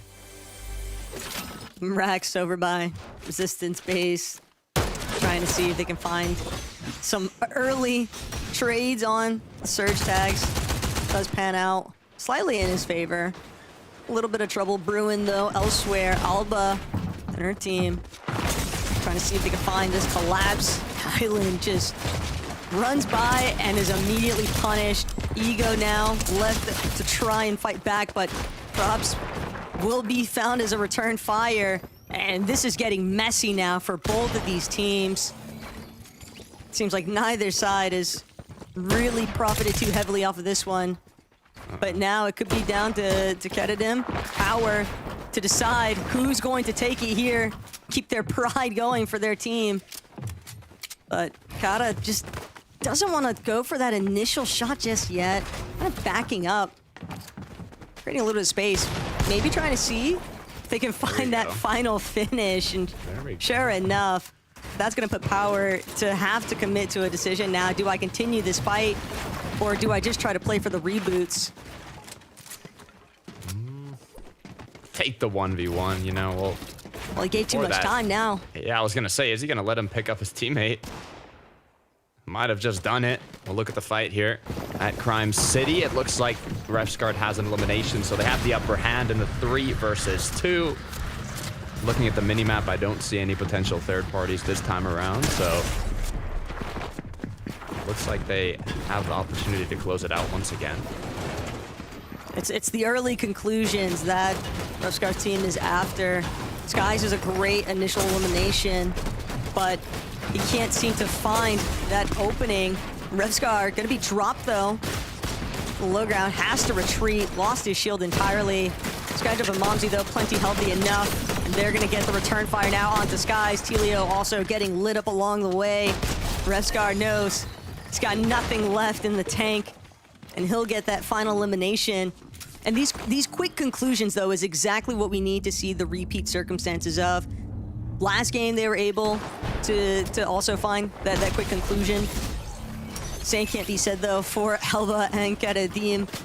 They finally take out the team that was initially contesting them, but now they have to deal with Noya, Kovacs, and Kolb, who are just substantially too healthy. This is going to be a very easy third-party chase down for them. Yeah, I mean, not much you can do. Mist forms, got the dashes, got everything to chase down your opponents. Now, we're seeing a lot of success in this early game, but converting that early game to success to the late game is kind of what a lot of these trios have been lacking. So it seems that Ghost, Jewel, and Hyper have decided to go Flooded Frogs. This is where, at the start in game 1 where Vanya's trio qualified from. They said, okay, you know, let's go to that spot, see if it's contested, uncontested, and for now it seems to be working out for them because, you know, they're all 3 up. It seems like they have a good amount of loot, but now you have to fight against the top trio coming in from the play-ins, which is Pablo, Chino, and Fordoxy. But they have had some issues, you know, staying up as a trio. You saw the stat that Pablo has been clutching out an incredible amount of solo points, but this isn't a solo FNCS, Taco. This is trios. So hopefully this time around, we can see the full trio in action. But they've made it a little bit further each lobby. Just a couple of unexpected encounters really catch them off guard. Chuck and Azat might add to the spoiler party here for Fordoxy's team. They don't realize that they're getting third party. They're still trying to take this pickup engagement with Jewel, Ghost, and Hyper. And now, red alerts. No, Chuck actually might be able to get this sneak up onto Fordoxy. Oh no. This is a dangerous place to be right now. Yeah, this would be a tragedy if Fordoxy gets picked up like this. It could be anyone though. As it seems like, are they even disengaging? I'm not sure if it was like a calculated disengage or maybe like, you know, we're taking too much time. Haven't hit a big shot off. It's just too risky at this point. And that kind of like spidey sense was perfect timing. As they might not have even known the third party was here, but now they're gonna know. As both trios have exited on their own path. I'm sure they're probably recognizing the fact that the shots being fired don't belong to them. Still, not the heads-up win that you'd be hoping for. Gudenbree's team, on the other hand, they're able to find a couple of early eliminations. Outskirts of the map positions, though, you've still got to make your way into the zone. Cade, Rickbor, and Gudenbree, they really wanted to get that chase out and find a confirmation on those early eliminations. This doesn't surprise me at all to see, though, Outpost having a little bit more action early on, given that Vidil, Cringe, and Volko just qualified to finals from that last lobby win. But one of these teams is kind of got to set your foot down, right? If you want to be the team to kind of claim that opened up position. Yeah, and sometimes it takes more than just one game, as we saw from Ghost, Hyper, and Jewel. Took them now until the third match to actually go to Flooded. I wonder if anyone even went there in the second match. But so far it is a kind of a waiting game, an angles game. They have zones so close by that, you know, they have the time to spend. Here it is. Falling off, though, not even realizing Bendy's not going to be the first to fall, though.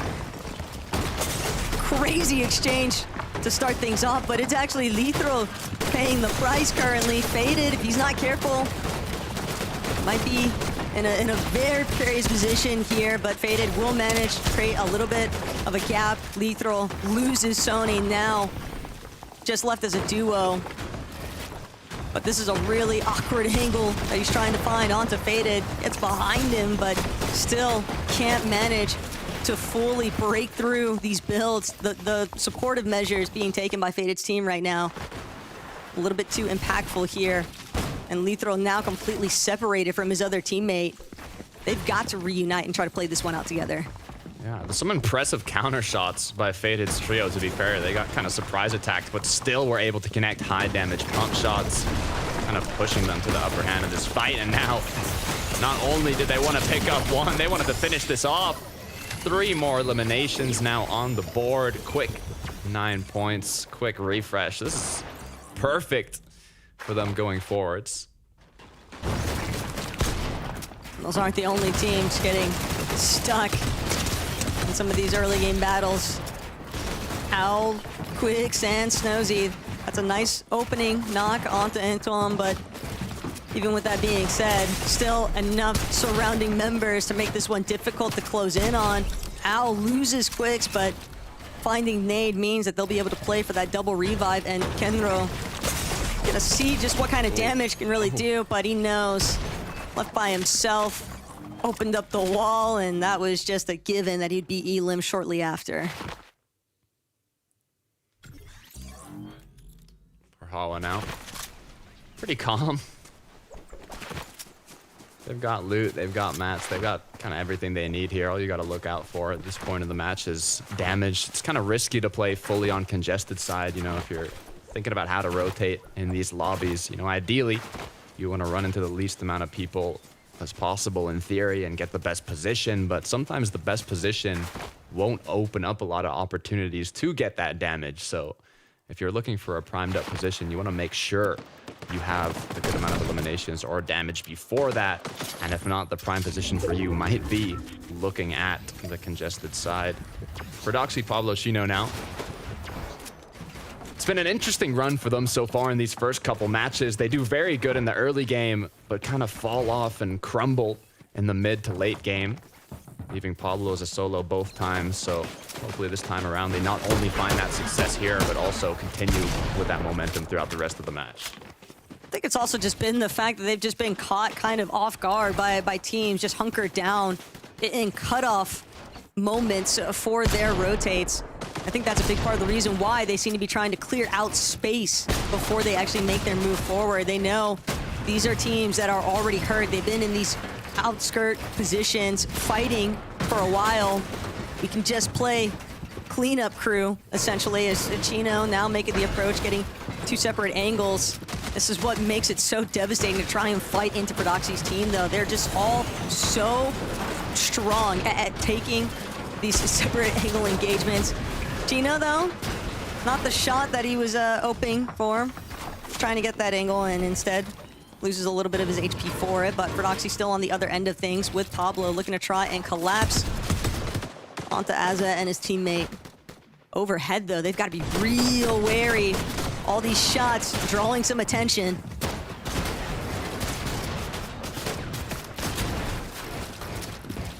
Yeah, you can see the attention you were talking about on the bottom right in the mini-map. Full trio getting closer, but Prodoxy just needs one big shot to connect, but once again, he goes down, full-on eliminated. A perfect opportunity for the trio hunting them down to go on in. It's actually going to be Hyper, Ghost, and Jules, so you wouldn't expect them to have a set plan for this part of the map, you know, switching their drop to flooded, but a third party can happen anytime, anywhere. And once they find out that there's not a single full trio, it's going to allow them to kind of play that extra aggressive play style. This is about to be bad news bears for one, if not both of those teams, though. Chino and Pablo, they know that we've been here entirely too long. We need to just get out. On the other hand, though, Ghost, Hyper, Jewel, they've already found one knock. They're just going to chase out Mithrofan for the other. And Ghost finally coming to a slight lull there just because they were getting tagged from a different direction entirely, but that's kind of all that was needed. Duo situation, very easy for a full team to chase down, especially when they had such an upper hand in positioning. This is looking good, actually.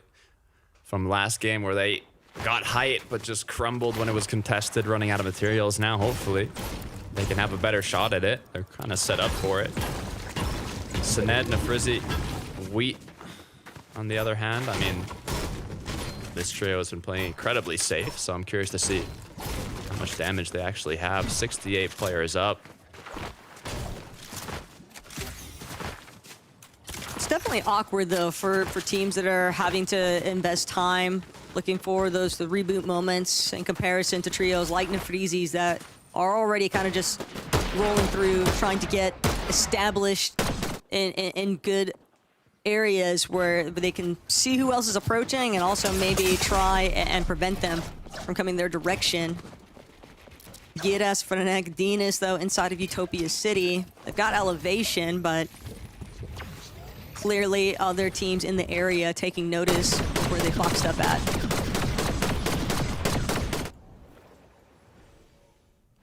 Taking a look at Skyjump. Oh, Fred is actually back in the game now with Chino and Pablo. It's gonna be Momsy on the other end. You never really want to get into a fight after rebooting with, you can see the gray shotguns, low amount of mats, low amount of heals, but Skyjump, Momsy, and Refscard, I don't think are in the best position either. They did have basically all of Crime City, though, so they should be looted up. They already have those initial 3 eliminations. I don't think they want to take any more risks. Never hurts to try and find more Surge, but Chino nearly had an opening opportunity there onto Momsy. Now Momsy and Skyjump, they're just gonna begin their dash rotates away. This is a big win though for Fordoxy's team, that they're not gonna have to deal with that pressure any further. Teeny, Svi, and Trulex. Same can't be said for them. Teams clearly wary of the direction that they're headed. They try to cut across Utopia City, kind of hovering more towards that low side, hoping that that natural map terrain is going to provide enough coverage away from Frenek and Co. Quick healing. Now the zone has pulled opposite side of the map, though. It looks like it is going more east, so Kashi and his trio are going to have to focus more on the rotate here than the trios and players around them, which is Rax and Belusi. Ooh. That does not look too good, Taco. Could just be that losing Zangi, that might have been the one holding on to most of their surge, but Rax going to take that shield crack as his green light to get active. Firen immediately shuts that dream down, though. Rax eliminated. It is exclusively down to Belusi to turn this one around, and that's just not going to be the case. Kashi, Relvis, and Firen fighting back. That is a big win for them, though. 2 really nice refreshes there. 2 really nice loot llamas coming their way. Quick one-day delivery. Ghost Hyper Jewel. I'm excited to see how they play out this late game. Always curious to see after switching drops how they're able to do, but so far so good. This is where it gets a bit complicated, though. They are going to refresh their dashes with that dash sprite, and once they see where this zone ends up pulling, hopefully make a play towards it. But Chino, Fordoxy, and Pablo, they have damage, but they are not in a great situation. That reboot really put them behind in terms of positioning, in terms of loot, materials. They are going to have to rely on a refresh, but with the amount of damage that they were able to do in the play-ins, with how dominant they've been fighting throughout this season, wouldn't be surprised if they're able to pick one up.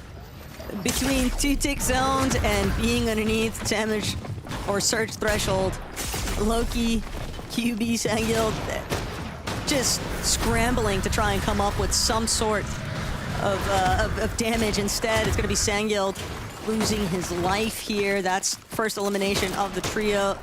Saya, Ricky, Zada doing what they can just to maintain this established position on the hill, but even they know they want to get out of here. They don't want to get caught in last-second congestion on this next rotate. They're going to be headed straight into the heart of the rest of the lobby, it seems like. So QB, the last one left from his team, just trying to get in, but everybody else just cutting him off, and it's just not going to be possible.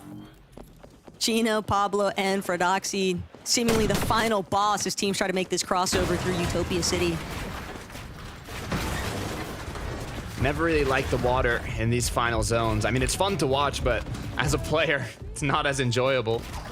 At least there's a good amount of mobility this season, so you can get the job done. You can see a lot of the players kind of choosing to be based up on the ridge or just anywhere that's a bit elevated. I want to see more from Shark, Blaha, and Comeback in this match.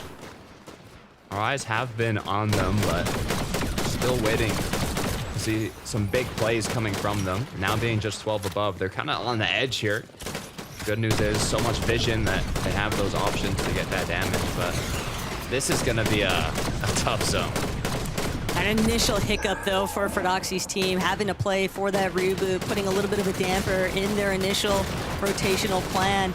So now they're caught, stuck inside all this very layer congestion, and Gino, Fordoxy, Pablo trying to keep their wits about them, but they're just taking shots from every direction.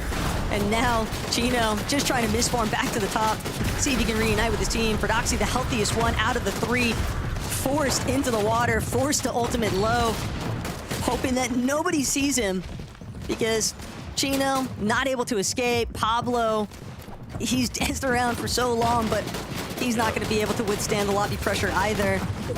And now Ferdoxy can play that medkit if he wants to buy a little bit of time playing from backside of zone, but this is looking like a rough journey right now. You know, at least it's not Pablo having to solo clutch it. We got Fred now. Issue is, he's got no mats, but a quick shot is going to be enough to pick up the siphon. The issue is a whole other player goes down. He's going to get, what, 22 HP, 1v2, no mats at that point. It's only so much you can do. Ricky is going to finish that up, and now continue on forwards. It's not like it really left them in all that great of a position, though. Maciak for Hawa, Kaisers, they're set up nice and pretty. I'm gazing over at where Golden and Kovacs are at separate height approach. Ooh. Hawa nearly getting a nice shot there with the DMR. Like this wraparound rotate, though. Use this cliff face as a little bit of natural terrain coverage to get into this next edge of zone. Committing a lot of hard material, though, to this tarp out, just trying to claim as much space as he can. And fully depending on his team to potentially find the next opening. If they can just clear out 1 or 2 elims, that could set themselves up for their next rotate. Really could now. The pressure's on with 75, now up to 124 below. The Storm Surge ticking. Meds being split up. Players below them, they know. All they need are a few shots to connect here. Blaha's been fully cracked. Don't want to use all your heals here, but they've been low for the past couple zones. They've been unable to get a good amount of damage, so now is when the pressure really is on.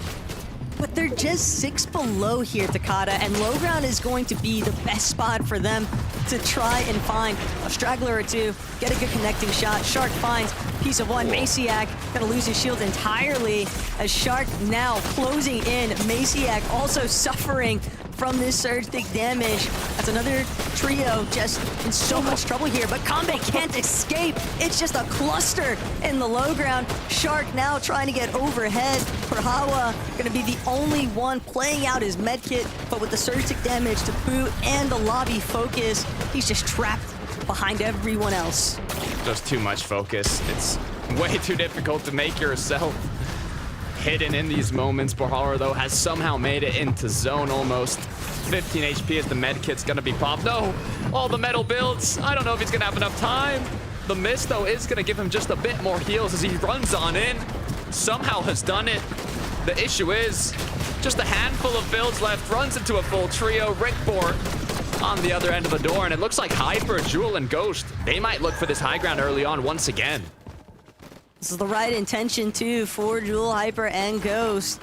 Last lobby, they had hype. The issue was they just ran too low on material by the time they started getting challenged by other teams for that height take. Blaha underneath has the misform, get himself forward, but with no materials, he has to find an immediate knock. Will pick up 3 builds along the way, but needs to see if he can find this solo directly underneath him. Knows that there's a member there, but so does Ogri. He's not trying to give him a chance. Blaha, 1 build is all that remains. If he doesn't find this next elimination ASAP, Takada, he might not even have the HP to try and play with it for much longer. I kind of like the position. The issue is there's a lot of trios close by, and that's not what you want to run into as a solo, as Blaha's now thinking of his options. 1 build on the board, cooldown running low on that misform, is going to be able to use it as he puts himself not fully ahead of zone, but in a great position here actually to withstand just a bit longer. Sened is gonna go down. 1 quick pump is all that it took. The refresh comes through now. He has the mats, but unfortunately, Ref's guard is gonna finish it. The dangers of playing backside of zone, you forced to give away your position when you're just looking for any kind of refresh. Good pickup though for Refs. Gonna give him a little bit more material to work with. Doesn't have a time or any sort of relief. Height spraying down into where he was just at. And that's the kind of control that you need to see from the team on height. You want to punish these players in the lower layers. It's Kovacs, also solo. Just so many teams losing a member or 2 along the way. And Revsguard just found another big elimination, but unfortunately spotted out and will finally meet his end in this lobby. Good amount of eliminations. Looking very bright for Ghost and his trio up above as well. They weren't able to hold on to height last game. Now they have another shot at it with just 8 trios up and running. They're getting closer and closer to being able to close this one off. So many solos doing what they can. Rickbor goes down. Skavi with a huge pickup now, doing what he can for Trulex and Teeny as the medkit's going to come through. A bit of heal off as Jewel now has to decide, okay, are we going to play this heal off? Or are we going to drop down? Are there any teams on second height that are looking to contest us? How do we end up winning this match? That could be a big pickup for Fieden, but unfortunately, Dwag looking to shut that one down. Dommel jumps in, but that was a little bit too aggressive there. Kashi, Relvis, Fieden immediately taking full advantage of those last-minute jump-ins, but Hyper going back overhead. This is going to make things really difficult now for Kashi and Fieden to withstand the pressure. Big refreshes. Dan Debuzo and Howley somehow still skirting by in this low ground, and so much loot in the backside of the zone. The fight for height begins. Firen, is he going to be able to hold on to it? Looks like it wasn't even much of a fight at all. They instantly gave it up, but actually, they're looking for the chop down. Just 2 more builds connected. Hyper, can you do it? The chop comes through as now the trio up above is going to fall down. This battle means everything. They have to be careful with the players down low. They could disrupt this initial challenge, but it looks like Kashi and his trio are going to continue holding on to the high ground. Nobody has any materials. Finally, Hyper takes out Howley. That Cypher material could be the ultimate difference maker here. Takata, team on height, still looking to see if they can play this to their advantage. They're going to finally get chopped out. Kashi, though, immediately loses Relvis and Fieden, but he can't withstand it. Jewel take over at the very last second. It was so down to the wire here, Takata, but high ground ultimately paid off. They got the job done. From Demon's Domain in game 1, Ghost, Hyper, Jewel, they were contested. They said, you know what?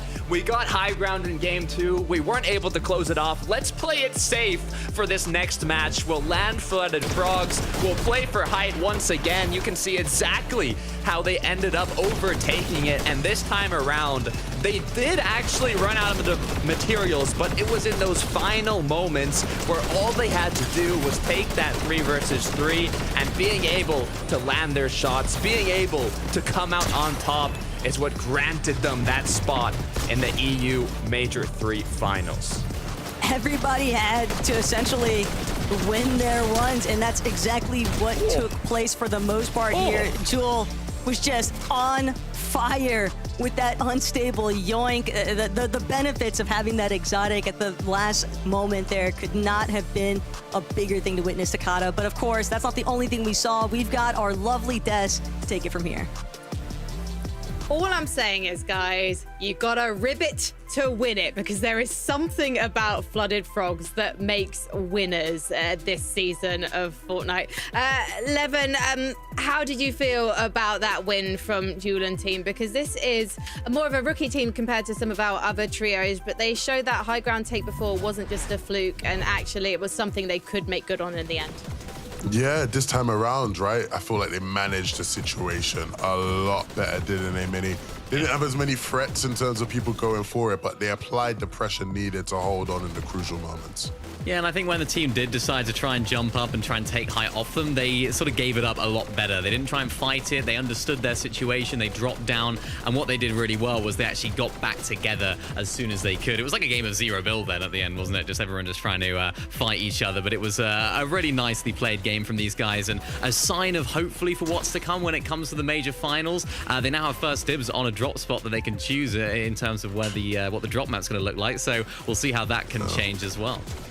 Yeah, I mean, look, it was a great game for them. I think Jewel, when you look at Jewel, especially Hyper and Jewel, both players who, again, you might not be familiar with them if you're watching EU. They're not players who are typically in the grand finals of FNCS as often. Hyper and Ghost making their first, Jewel's been in one. But they're players who are always making waves in like some of the previous rounds, like the semis and, you know, different group stages and whatnot. So the talent's definitely there. Hopefully we can see them apply it in the final. Yeah, I'm really looking forward to see how our Major 3 final lobby is going to be shaping up. We have 2 more teams to send through via Victory Royales and 5 more to confirm through consistency. So let's head into this break, and when we come back, we'll have game number 4.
Welcome back to FNCS Major 3. I'm so excited to be in the Group 1 action that my headphones keep falling out because I'm just wobbling my head like, what's happening? What's going on? And what happened in Game 3? Luckily, I have 11-2K and Mini Miner to talk about with me. That was a really difficult game for a lot of our trios. That 7th zone, the water zone, was really a giant eliminator. But let's talk about some of the trios that were particularly affected. Mini Miner, we saw Fredoxy fighting for his position in the game underneath a building at one point. Yeah, it was tough. It was tough for a lot of our teams. Sakata mentioned it on the cast. Those water zones, they're great to watch. I mean, when I'm not playing, I absolutely love watching them because there's a lot of chaos and nobody knows what's going on. But for the players, that's exactly the problem. It's really, really tough to make those rotations. And we saw some teams do it to certain degrees, some better than others. Sometimes teams can get benefit from that when it comes to surge damage, but it's so chaotic. It's so difficult. And as you mentioned, Fredoxy right there, not even in the top 10. So really struggling at the moment to really make their waves in these games. That is quite shocking. They do have 2 more games to try and up their points and maybe get a victory royale straight through to the finals. But let's take a look at 4th place. Technically number 1 in terms of in terms of their position on the leaderboard right now. Chow Kaisers, Machiak. Levin, are you surprised to see this trio doing so well in consistency? Somewhat, maybe not so much. I think when you look at Patrao and Masiak, both had great seasons this year so far. I think the big thing obviously is that last game wasn't the best for them, right? It struggled a bit on Surge, where the first 2 were much smoother, and we obviously had 2 similar zones there. So, we'll see how they fare with zones that maybe aren't as favorable for them. Maybe, we see that a lot sometimes, Mini, right? We'll see teams where like certain zones is just like so comfortable, right? I feel like that's actually quite a Polish trait. Maybe we should start identifying that with a lot of our top Polish players, right? Certain zones is a breeze, others can be a lot more difficult. Yeah, I remember these guys are sort of shaping up to land sort of that west side of Flooded Frogs. We've now seen 2 teams winning from Flooded Frogs, so it seems like that whole area has seen a lot of shifts in terms of who's landing there, who's rotating where. So for these guys, you're absolutely right. I think the zone's definitely playing a big part. This zone not quite as beneficial for them. Nice little solo clutch for a little bit there from Pachawa, but it was another one of those teams that really struggled with that water-type zone. But to be honest, they're not going to be too bothered. 147 points, 4th place, first on that consistency leaderboard. So ultimately, if they can keep doing what they're doing, they won't be bothered at all. And guys, look at number 6, Trulex, Tini, and Skvit. This is a trio that only just got into the group stage in 97th place, and now they're 6th on the leaderboard, 2nd for consistency, 11. Yeah, super consistent games for them. Again, nothing exciting, nothing that's going to sit here and make me go, yeah, this is my team going for the global championships right now. But they're doing enough to get through to the finals, which I think is an important thing for them, Mini. It's about baby steps. Let's do what we can, get to the final, and then we can work from there.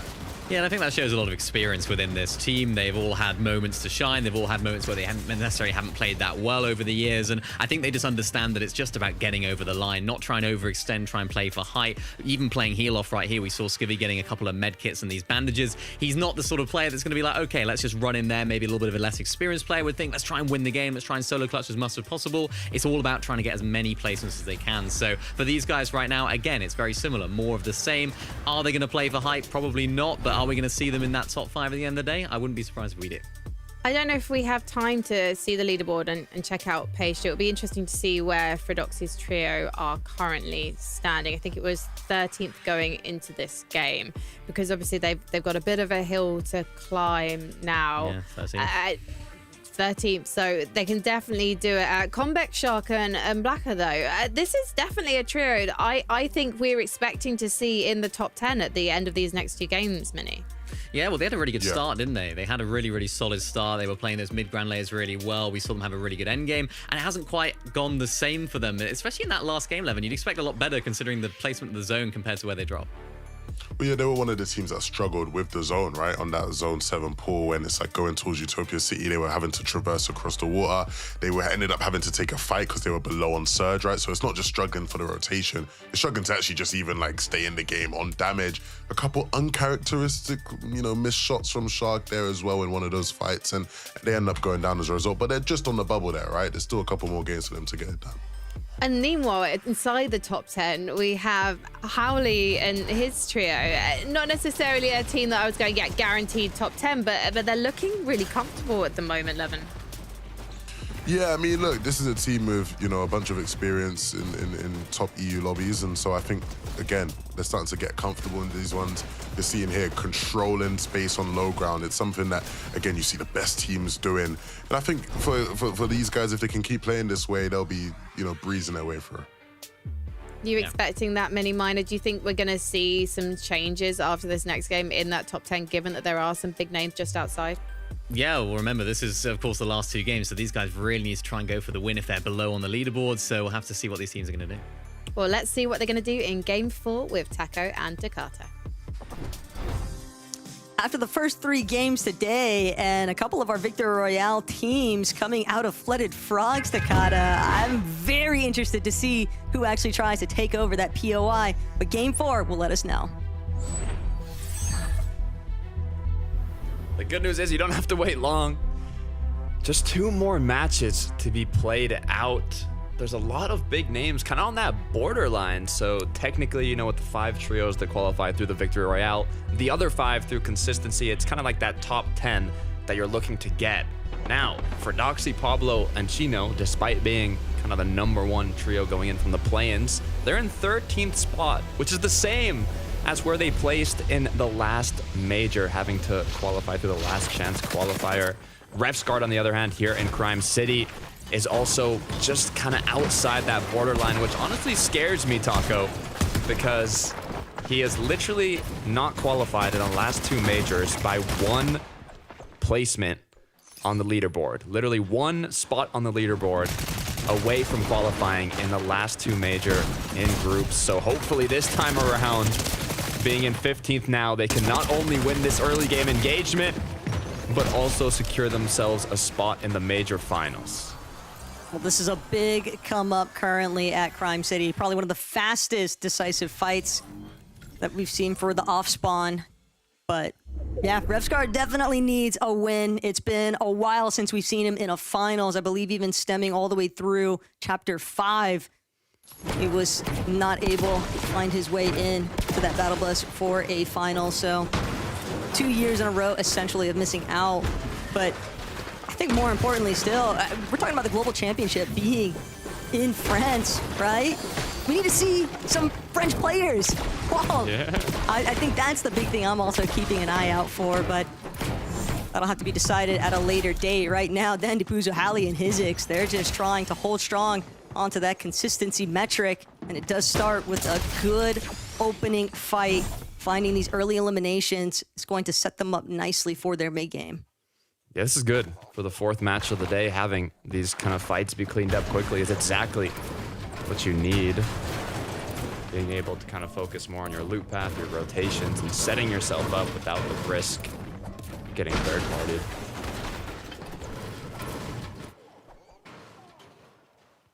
Slow and steady. You know that you're on your second to last match before the conclusion of Group 1. And most of these teams do not want to spend on last chance qualifier. Klitschko, that is an unfortunate misstep. You never know when teams are just setting up, catch you off guard. These outskirt positions. Anton now trying to chase out Greg, and Greg doing what he can to get some space, but now another team in the distance. That could be the backup that Craig needs. Finally finding a little bit of breathing room to replenish some of his shield. Hey, nice shots being connected, though. That's good teammate backup. Player advantage. Backup coming in. This would be a nice fight to be able to clean up. Issue is 5 materials. It's always a little risky when you're fighting without mats, even if you have that upper hand. Craig now grouped up, going to be able to pop those extra shields, and Superman spray will only help so much when a lot of the builds there cannot be destroyed. Kind of trapped right now, though, and not sold that his trio really wants to give up chasing out Craig and Wed, but they're not the only ones that are going to have to make some decisions. As Pablo, Wingu, Chino, and Ferdoxy, Takata, you have to remember, last major, Ferdoxy's team, they weren't in the grand finals initially. They had to actually play it through the last chance qualifier. to get their seat on the battle bus. We saw the revenge tour coming out of Ferdoxy when it came down to the wire there, but I know that there's one thing about, you know, setting up for dramatic effect. That's not the case here for this team. They want their seat on that battle bus. They need a big win here. And Pablo, Ferdoxy, Chino, are getting some great opening shots. They'll finally be able to close this one out. Chino now with a double revive from Ferdoxy and co. But yeah, it's really just the fact that they have had those handful of hiccups along the way. It's been really tough for them to get their rotates in. Yeah, it's good they're continuing to have solid early games, though. They've been having it throughout the day, and it really does set you up for a good mid to late game. But like you said, they've had those hiccups, so, hopefully fourth time is the charm. It must be a bit stressful now being just outside that leaderboard with how well they performed coming in to, like you mentioned, not qualifying through the groups in the last major. It would be nice to just get the job done today. And likewise for Thomas, Sky, and Scroll. I mean, they have a good amount of points, but, it's better safe than sorry. The silver lining is just the fact that it is 5 lobbies, so one really strong performance, it could most definitely catapult you into that consistency portion of the leaderboard. But things are still going to be a little bit shaky here for some of our teams. A lot more stealth opportunities seem to be coming into effect there. We've already seen one circumstance of a team kind of getting the jump on another, just hiding out. And Resistance base, a little bit of a fringe position on the map, right? But Lorento's team, depending on how long they stick around here at Takata, you have to remember, this is time spent that they're not getting Surge either. But it could all pay off if they're able to pick up a few refreshes from it. The risk is a bit high, though. Zangi doesn't know that a few wrong steps could mean everything here if he tries to group up with his teammates. Thing is, they know even when they have to leave, odds are they'll hopefully walk down instead of building new structures. Time will tell, so we can keep an eye on the feed for Sky Scroll Thomas, though. Just trying to do what they can to get that damage. Still hovering around Rolling Blossoms farm. Makes sense. Zone hasn't necessarily pulled that far away from them, so no real rush to get their steps in for some of these cross-country rotates that we've seen other teams having to make with the zones today. Lorento and Wyvern looks like they weren't able to get that immediate knock onto Zangi, despite the fact that he ran smack dab into the center where this team was hiding out. And now Zangi calling in for the troops reinforcement. Rax, Belusi directly behind, but Timo, Lorento, the hesitation, it might draw more attention than what they're bargaining for. They've also got to really keep an eye out for Belusi and Rax underneath them. Yeah, what do you do now, though? They already have a full, hard mad build down below. You're kind of just going to trade shots. It's really difficult to go from this position to an actual winning fight. You can do a bit of damage, but it's going to take a lot of time unless a big shot does come through. 1 HP is what's left as the Mist Form's going to be used now, forced to play it slow and recuperate the HP. Belusi is doing what he can to keep his team up. Yeah, Rax got sick of the wait. He was really just take matters up close and personal. Zangi fighting back though. Lorento going to be immediately knocked the moment he tries to open up. But Belusi, Rax, now they've got to back up Zangi. Their IGL has fallen for the time being. Belusi though, a little bit of a health advantage here. Trying to see if he can close in. Knows that there's already 2 knock members of this team. And Rax trying to see if he can get the third registered. They'll at least take their Siphon refreshes while they've got them, since they're playing inside of the storm anyway, but they weren't quick enough. Gudembry has now entered the fray. Oh no. They heard the shots. This fight took too long. A full third party gonna potentially come through. This res is gonna be crucial for Belusi and his trio to withstand that third party after this fight, but being in zone, this is just not a great look. Oh man, this is a completely separate team too, so it's not even like Wyver's gonna be able to warn Zangi, since those are the guys they were fighting initially anyway. But Cade, Vikbor, Gudembry just sticking it out next to that reboot van. This is just not going to be an option for Rax and Belusi. They're just simply trying to crouch walk their way out of where all the commotion's taking place. They know this is overstaying their welcome.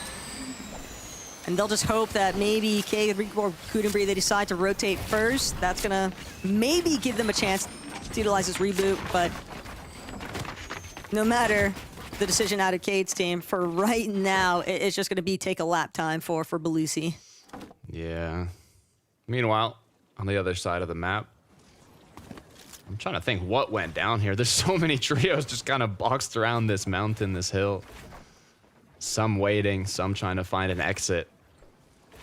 They're in zone, but as the clock continues ticking, as you have 3 open inventory slots with no heals, you really got to wonder, you know, what's going to be the play moving forward. It's not shocking to see them so pressed, though, for mats and loadouts. They had to spend so much early game time just playing for the reboot. And obviously the audio cue drew the attention of another team, locking them down. Shark Comeback Blaha, though, on the other side, next to Shining Span, kind of hovering around this gas station. Always likely to expect teams maybe wanting to farm a little bit of excess metal. And it's also just the fact that they're just trying to hold an edge position.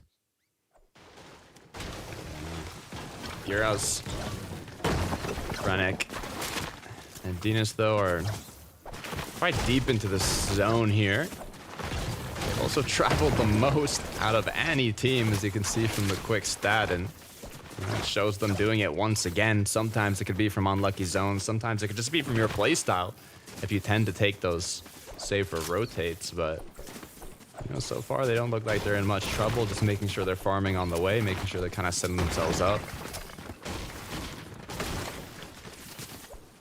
Kind of see the way that the map is beginning to unfold, though. Some of those storm-hugging teams, as they start to press a little bit more inwards.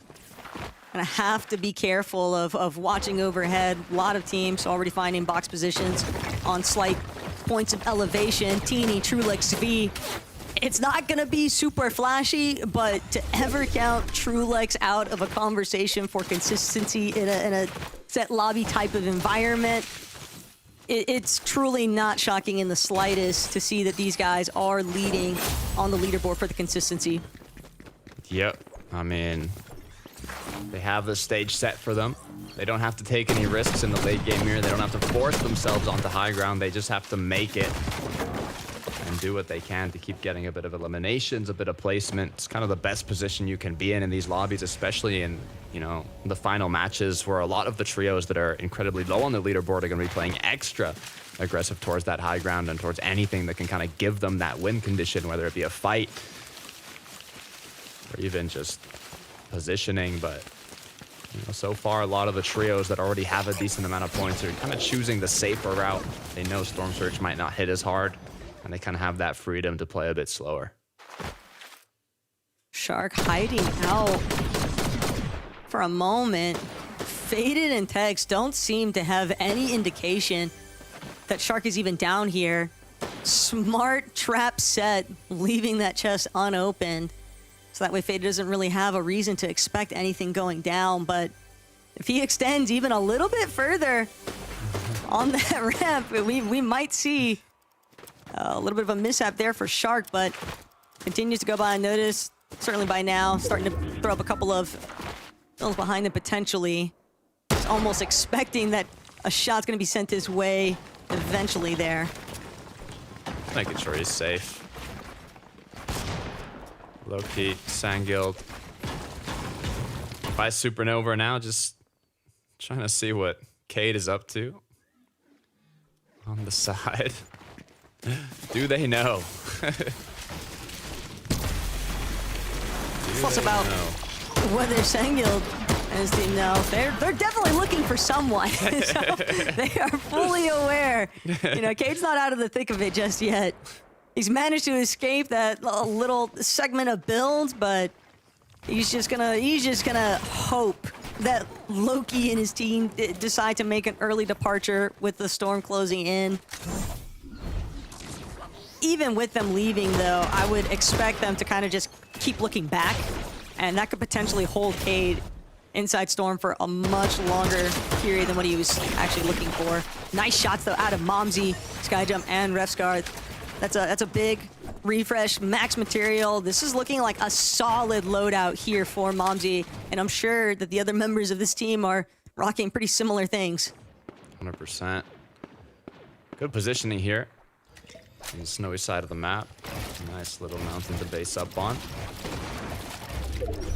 Interesting that Howley is actually leading the pack in terms of eliminations at double digits with 10.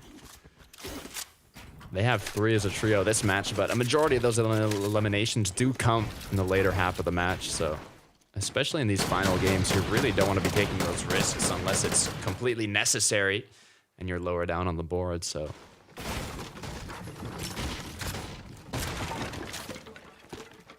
it's clear, though, that some teams have different incentives in this fourth lobby, trying to get a strong closure for a high placement. Could really be the separating factor here as Craig does take out Tex. Faded could be in a serious... I was going to say it's going to be a bit of a hindrance, but of course it's going to be a problem. He's not even going to be able to get out. He actually gets knocked along the way. Craig and Wed. They're still needing to fight potentially. No, that immediate shift out, but loses his shields entirely. Can never afford to keep a wall open too long. These DMRs kind of hovering around. 914 above, even with a teammate down. Quite impressive. So now they want to increase that number. The aggression coming through. You can see this is a trio that needs a big match, and they're going to do what they can to get it.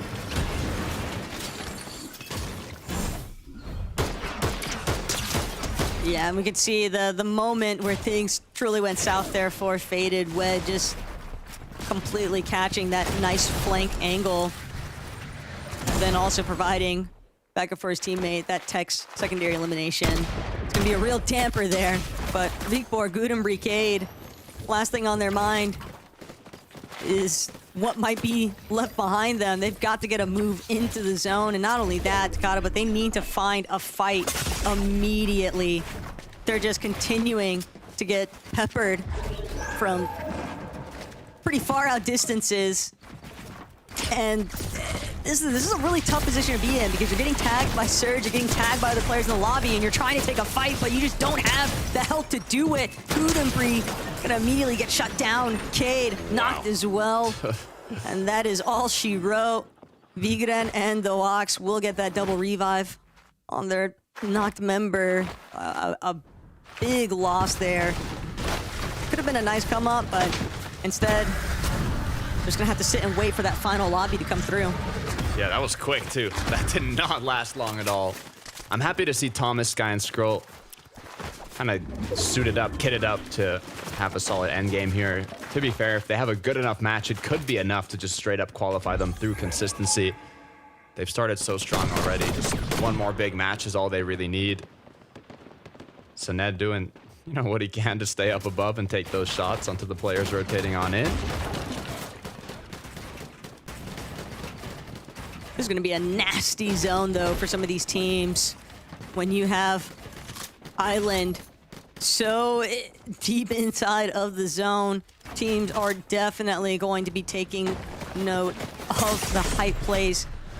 For Hawa, hoping to get some surge damage on team behind, still sitting 3 below. Instead, we'll have to take a moment to heal. But Thomas HD, Sky Scroll, they fly on in with those misforms. And the opportunity now being lost for Perhala, Kaisers, and Maciak. They're trying to shift, look at different angle, see if they can find another unsuspecting team. 33, still 1 below. There we go. 2 more to settle it, and it's Trulex that's fallen. Perhala, Kaisers, Maciak, they want it, but they can't afford to get caught in the lobby congestion. Oh no, I don't like the look of this. A potential trio that's going to fight Thomas if they need Surge, and now Kaiser's up above, ready to kind of take those shots down below. I don't like the look for any of the trios on this side of the zone now that they also have to rotate along kind of the east side here. Kaiser's Brawlhalla have to kind of plan their rotate. They could rotate behind these players. Some maybe even Have to be careful from that island. Luckily enough, we know that there's nobody up there currently. Shark, Blaha, Comeback. We've been waiting for a big match. Will this be the one? 446 above. They don't have those early game eliminations, but their eyes are on the final parts of this match. Blaha and Comeback are just trying to establish a position that will allow Shark to do what he does best, and that is just get fraggy. But first, gonna have to try and settle the score here. Pablo, Fredoxy, Chino, they are sick of being left out of that top-end discussion here today. First 3 lobbies, clearly not going the way they had originally intended. Just 1 or 2 things completely sending their game plan south. And a lot of it having to do, too, with some of these zones being very difficult for them to actually traverse through. But for Hala, Kaiser's, Maziak immediately lobby focused the moment that they tried to shift where they were left standing. And Zada claiming Farhada, just not allowing any sort of recovery opportunity here. And now Kaiser's looks to try and play inside of the storm. He's going to be forced to just maybe use this medkit, but definitely hoping that he's going to be able to hang back. Yeah, this is not the opens. This is not the play-ins. When you're at the group stage, you're up against the best of the region. They're not going to be missing their shots. So you have to be extra cautious when flying down from above and choosing your rotates, picking your paths. As Kaiser's is just doing what he can to stay up, but it's a matter of time at this point. He has some med kits, a bit of minis, but to fully clutch this one out, 182 below. Thomas Sky Scroll just applying pressure non-stop. It's going to be a tough one. The only saving grace there really being that Thomas Sky and Squirrel recognize we want to be able to continue boxing up in favorable positions. Team on height, very peak of that mountaintop though, Craig. They've got a solid position. Trulex, double revive effective from Skvi and Teeny earlier on, but so much lobby focus on that rotate. They go right into the heart of zone and everybody just picking them apart for it. Teeny, the only one left, just trying to build all around them, but he's just got 3 shield potions, Takata, and so many players surrounding him. A lot of weight on Teeny's shoulders for this second to last match. I mean, they're in 6th place right now, so they're in qualifying range, but anything can change in these last matches, so hopefully he's going to be able to clutch it up. Kaiser's goes down. We saw the difficulty that he had moving forward from that zone. Thomas Sky Scroll making good use of the mist form to get on in. They have more than enough damage, materials, almost everything they need. They just do not want to get cracked here. They don't want to get lobby focused, and those extra mats are going to be worth it. Not sold on how many heals they actually had, though. Even if you got damage, if you don't have HP working your way back up, these mountainous zones are going to be so problematic. Everyone having to expend so much material. Some players looking to try and tag along from the backside of zone. Franek, Dinas, Giras from the low ground. Haven't encountered anybody else just yet, but wave above, Rax, Zangi, Belusi starting to establish some priority positioning. Craig, Wed, and Klitschko, they've already got control of it, though. And this lobby might just fall into their hands if nobody's able to contest them. Zone is pulling back. Island is going to be inside of this zone that pulls back. As Giras doing what they can to stay ahead. They were blessed with a perfect zone. And it looks like Revsguard's going to be the trio that's trying to contest this low ground. Still 15 trios up. This is just the start of the end game. But Comeback already in issues. Comeback drops immediately. Shark, Blaha there to play supportive measures. But this is now time they're going to have to sit and wait for Comeback to heal up. They might get caught in a little bit of the congestion on their next move out. Pablo for Chino. Big refresh there. Taking down Azat, throwing the bodies back into their space claimed. Big refresh, though, for a leading trio as far as firepower goes, but they need to keep things rolling. Rennick continuing down below, but have yet to fight another full tree on the low ground, just trying to apply pressure from the side. Blaha is going to get fully cracked. He has to be careful here as the zone is pulling further and further. They recuperate their charges on the dashes as Pablo, Fred, and Chino are doing what they can, even if it takes building on into zone. Are they going to look back up? But Pablo's gone down. They're going to have to play slower. They're going to have to pick up their teammate. Luckily enough, though, they are in front of zone. The issue is all the players are coming right towards them. Scroll knows what's going down. Scroll's trying to break into their box. wants to prevent that double revive. So much pressure applied, but the material count incredibly low. Pablo, Chino, Ferdoxy, they're back up and running as a full trio, and now Combeck from the low ground can't make it in. Just gonna be waiting it out for lobby 5, but frontside is getting so dicey right now. Inside of the low ground, Thomas loses Sproul, trying to see if he can come up with something. He needs to just get any kind of siphon. Will pop his last small shield potion, buy himself a little bit more HP, a little bit more time. Split cost across the board here, though, with himself and Sky. There's a lot of players left in the background, and Thomas trying to see if he can get Dinas or Gears for it. Instead, Dash is just a little bit too far on that escape route, and he's cleaned up by the storm.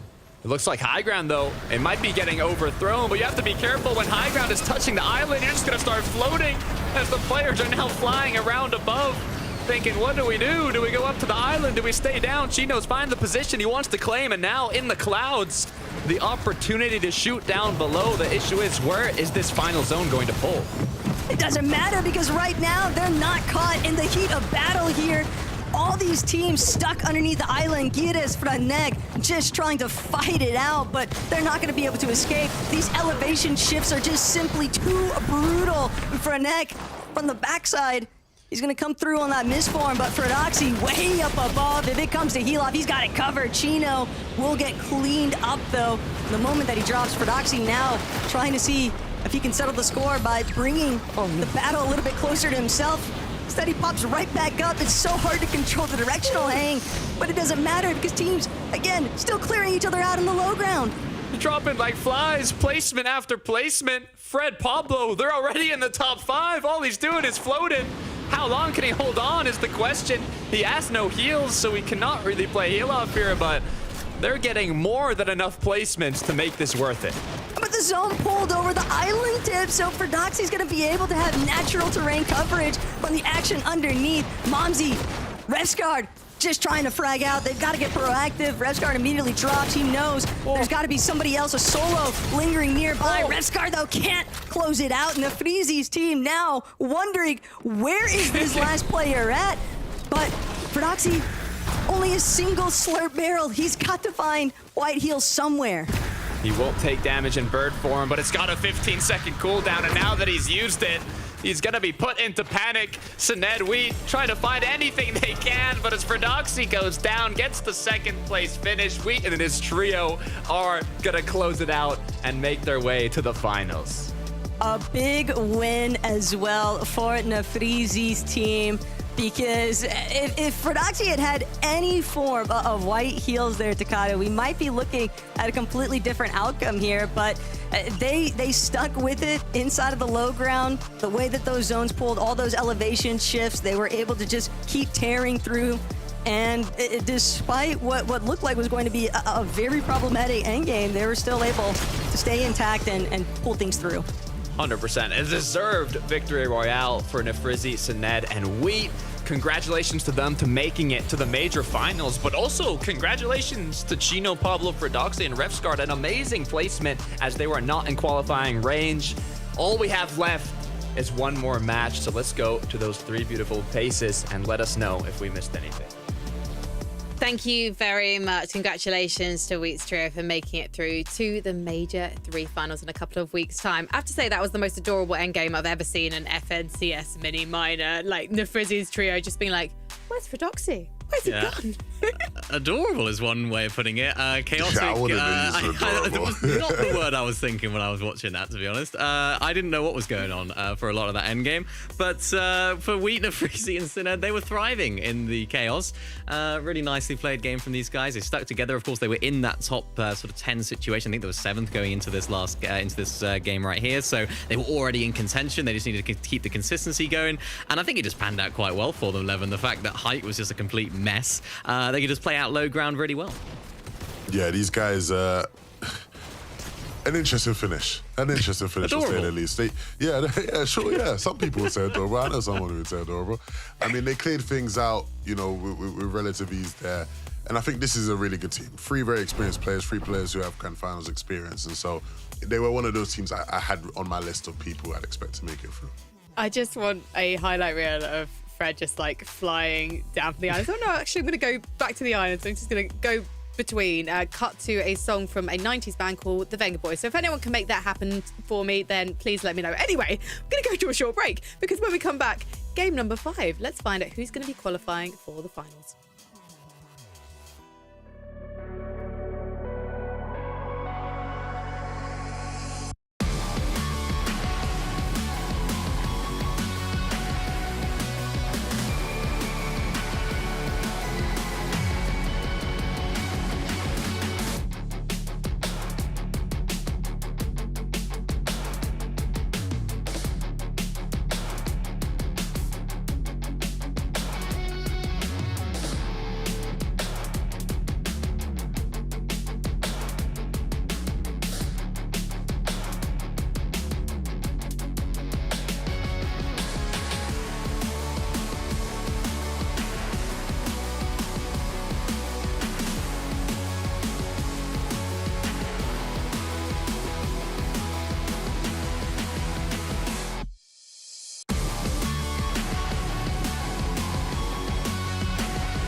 Before the break, Nafrizi, Sinead, and we went through to the Major 3 Grand Finals, and there's just one more Victory Royale ticket left in this lobby tonight. So we're going to find out who's going to be taking it very shortly.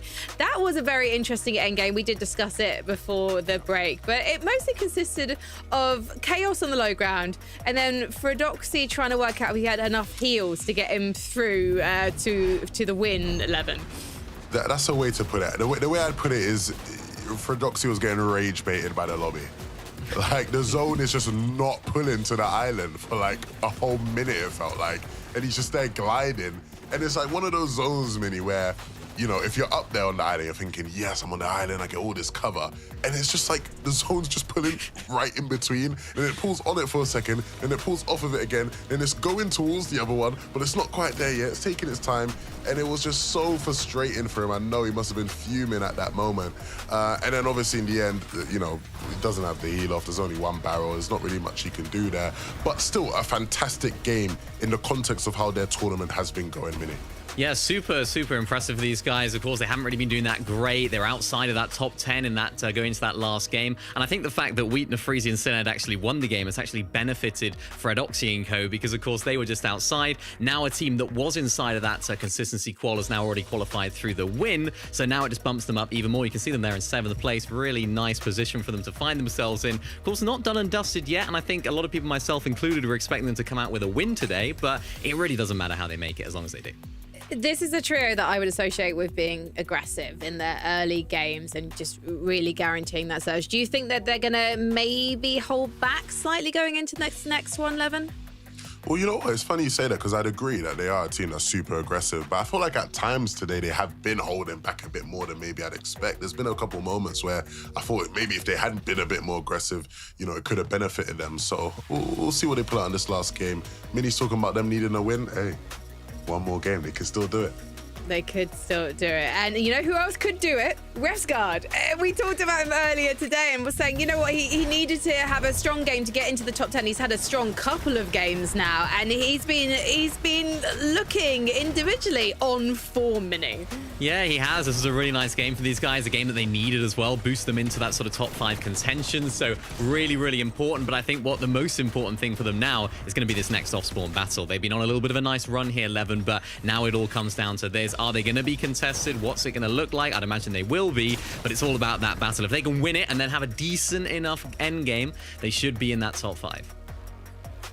Looking at the top 10 as well, just to see. Thomas was looking fairly comfortable in the top 10 earlier. Now he's on the precipice of falling out of it. We do not want the curse of Thomas coming one place short of making it to the next stage to happen today, Levin. Sorry, I shouldn't have said anything. Why on earth would you even speak that into existence right now, Frankie? I don't like these bad vibes. That's real bad energy from you, Frankie.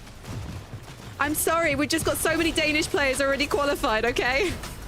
We gotta be careful with how we use our tongue right now. We can't be talking about Thomas coming one placement off. That would be a nightmare for all of us. Of course, we saw it happen in Major 1, right? He didn't qualify through to the major finals and then barely missed out on the Globals qualification last major. I wanna see them secure this last game. Let's all, you know, cross our fingers right now and hope they can go through. Yeah, they have what it takes. I mean, this is a team that we know they can make it happen in endgame. It's been a little bit disjointed at times today as well. We haven't seen the best of what we can expect from this team. I'm sure they'll work on it, but of course they have to get to those major finals, and they have one more game to do it. I think if there's a team in the lobby right now that I expect to have a really solid game, it's these guys. They have great experience. They have Thomas State, HD on the team as well, who knows how to make it happen in these moments. So I'm not too worried, maybe less worried than you, Frankie. It's just small details, and hopefully if they can qualify through to the Major 3 finals in this game, then we'll see them iron those out. This is it, though, for Group 1, guys. Some of these players, their season in Chapter 6 ends after this game, and no one wants it to be them. Let's head to the battle bus for game number 5 with Taco and Takata. Thank you, Frankie. I'm not gonna lie, I'm feeling a bit nervous. The top 10 is looking almost like Group 1 already concluded. I mean, the names in that top 10, they're all big hitter names, but the issue is there's still one more match to be played out, and literally anything can happen in one match. A drop spot can get changed, an unlucky contestation, but all you need to do is maintain your spot if you're in that top 10, and if in the contrary, you're at the lower half of the leaderboard, you have to play for that win, and it all comes down to this, Taco. And this is the final moment. Players do not want to leave it up to that last chance qualifier to try and find that seat on the battle bus, because as we all know, Major 3 Grand Finals, Takata, that is the last opportunity to seal your fate at the Global Championship. So our final match of the day here for Group 1 underway. We have our leaders from the play-ins for Doxy, Pablo, Chino in the top 7. Pablo did an amazing job with some solo clutches early on, but in this final match, we want to see the whole trio playing it well. Refsgaard, who's fighting for this qualification with Momsy and Skyjump. I mean, Refsgaard back-to-back, not qualifying by 1 place on the leaderboard in the last 2 majors, has been devastating, even caused him to take a quick mental break and reset. So hopefully now we can see that trio perform in this last match and book themselves a spot in the finals. Thomas HD as well is literally the cutoff for that top 10. It's getting stressful. Stressful for these teams just trying to fly into Utopia. They're already getting lit up by other members of the lobby. I got to land a little bit sooner. Hizix, having taken that early damage, it's gonna force him to play back for a moment, even if he has a weapon. Start trying to get a little bit proactive here, but this could be disastrous. Sky jump, Refscar. All he has is a DMR, and Skies is so healthy. They are just completely sliding by. There's no way. Sky jump. There is no way. I just witnessed that in 4K evidence. Is he invisible? Is he just like invisible to everybody else? Revscar need that superpower. Okay, I swear I saw him turn around twice. Oh, this is devastating for Revscar, Momsy, and Skyjump. The back-to-back one placements off qualifying, and now in the final match of the day after having won most of the previous early games. Skyjump's left alone. A potential other trio is going to take them out. 153 points is where they will end. The cutoff right now is 146. I don't know, Taco. That is a little too close. It's a bit sickening. I'm gonna keep it so real with you, Takata. It's a little bit sick to the stomach to witness that go down, but it's not completely over just yet. Right now, they are just at the mercy of the performance of the rest of the lobby. Their best case scenario even would be one of those top consistency contenders right now on the leaderboard to find a victory royale in this match to just boost them a little bit further up from where they last stood before we entered this match. Howley, Dandy Buzo, and Hizix in a very similar fate right now to Refscar's team, though.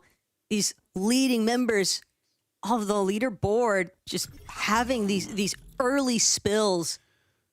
It's just so detrimental to their overall game plan. Yeah, I mean, Howley's literally number 11 right now with this trio. They're one spot off qualifying currently. So if they go down, it's 100% done for them for this group stage at least. Rick, Borcade, Guden. They're looking for a bit of action. And they've definitely found it. Wyver from underneath. Cade still looking to try and make the approach, but no gaps just yet. Cade not even recognizing the fact that he's stumbling over Wyver inside of that cone. Might have caught a glimpse just then when Wyver chose to escape, but Wyver is out for the time being. Reapor Gudenbri, though, now looking to make the collapse. Timo from behind just never had a chance to properly recover there. And this is a fast collapse, but Cade still trying to be careful on the approach. Will finally get a chance to tackle Wyver, and that is a nice three-piece elim opener. And they're not the only ones looking to get the job done there. Good start. It's now Saren, pumped power. A lot of trios like to play it slow in these moments to kind of pick off an unsuspecting player that's just going through his regular loop path, especially if you kind of put in the work beforehand. A lot of players tend to have habits in their loop path, whether it be like a key part of their drop spot, and being able to kind of wait for one of those paths to actually happen, being there before them. It's a good time to pick up a quick sneaky elimination. Poor Hawa now looking to see to make that happen with the bush. Will they go for those slurp barrels as it could lead to their demise? It's just so enticing every time. Trap set and bait fully taken there. Kaisers for Hala Masiak with that opening elim. They just want to find the rest of it. Tex come through, though, with a heavy shot. Masiak will get knocked, but Faded having been eliminated too, that's just going to leave it down to Tex to try and recover. But for Hala, from a separate side, Tex is not going down without a fight here. And for Hala, he's going to have to work for it, but he will eventually find that final elimination. They'll opt for the double revive play. That's what they needed, though. They got it. Quick 3 eliminations, ready to play out this last match. Quicks now. Not looking the best in terms of points, but all it takes is one win. That's what you love about these group stage formats. Even if you had a terrible initial start of the tournament, you could literally make it all up in the last match by winning the game. We've seen how impactful positioning too can be. I mean, even Fordoxy in that last lobby, right, was able to just get so many points hanging out overhead from where everybody else was at. But Sky, Squirrel, Thomas, they know they've still got their work cut out for them. 10th place on the leaderboard heading into this final lobby, and they don't want to leave it up to somebody else to determine their fate. Thomas, Sky, Squirrel, they want this battle here at Utopia to go their way. And Relvis, he gets knocked here. That's going to be a huge opportunity for Thomas's team to just immediately swing through. But Fieren still doing what he can to try and push them back, not wanting to just roll over and give up their current location inside of Utopia.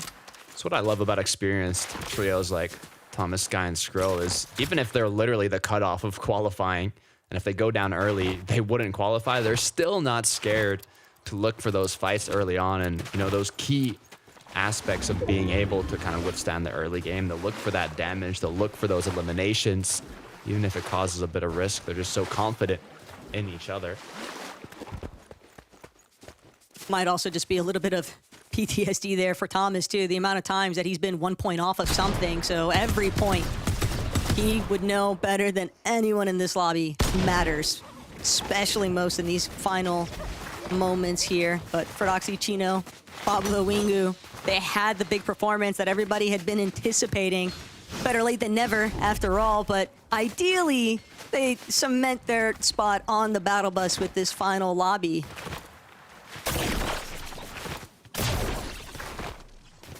Crazy how much pistol damage Fordoxy has. I wonder why that is compared to all the other players. He's so good with those kill switch revolvers. It's nasty. He's got like so many clips too. It's definitely fun to watch, but he has a great understanding, I think, of the range as well as just a strong aimer. Hopefully we can see that happen in the last match, as they are very close to being in qualifying range. I mean, they just need a few points to secure it.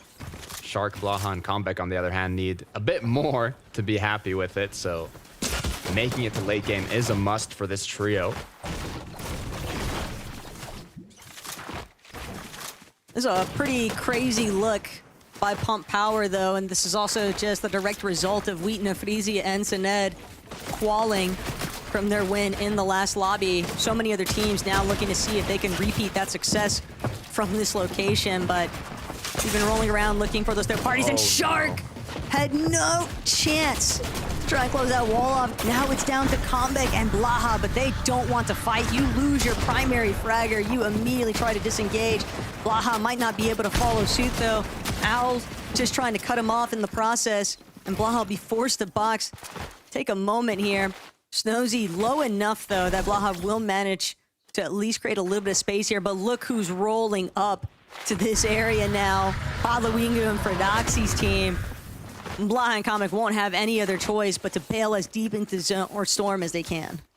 Yeah, it's a good disengagement from Blaha and Comeback. Even though they were able to get a good amount of damage disengaging, they still chose to keep running. They want to play it extra safe here. Bring Shark back into the game. Blaha's gonna have to pick up his teammate now. No whites, but I think there is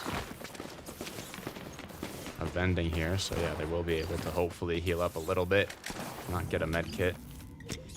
Look at the other duo, though, close by, or is it even a full trio? Think about how much time has been spent now for Blaha and Comeback throughout the course of this whole process. Even with Blaha finding this revive onto Comebacks, if they look to play for the reboot with Shark, it's all going to be them having to focus on just putting those folks back into a steady position. And Klitschko's trio, they might not even allow that opportunity. Comeback, Blaha immediately looking to separate. They could tell there's no way that they can go back now. But Wed, Craig, Klitschko, they might just choose to trail them.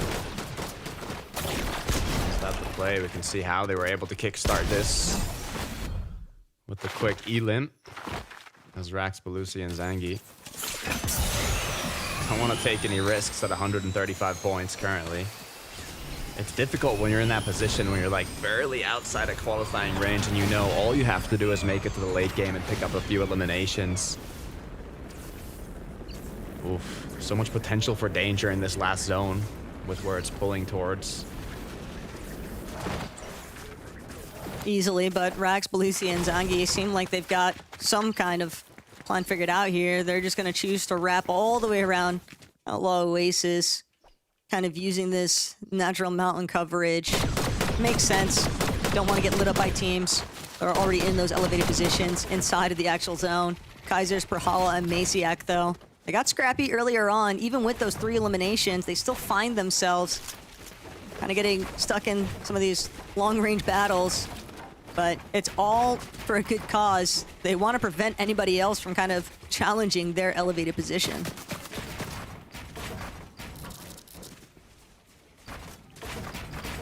Yeah, looks like it's going to be a little slow from here on out. You can see 65 players left. At this point, a lot of the ones that really needed something big at the start of the game have kind of risked it to play aggressive, and either they got those picks or it didn't quite go their way. Storm Surge isn't going to hit as hard as it has in all the previous matches.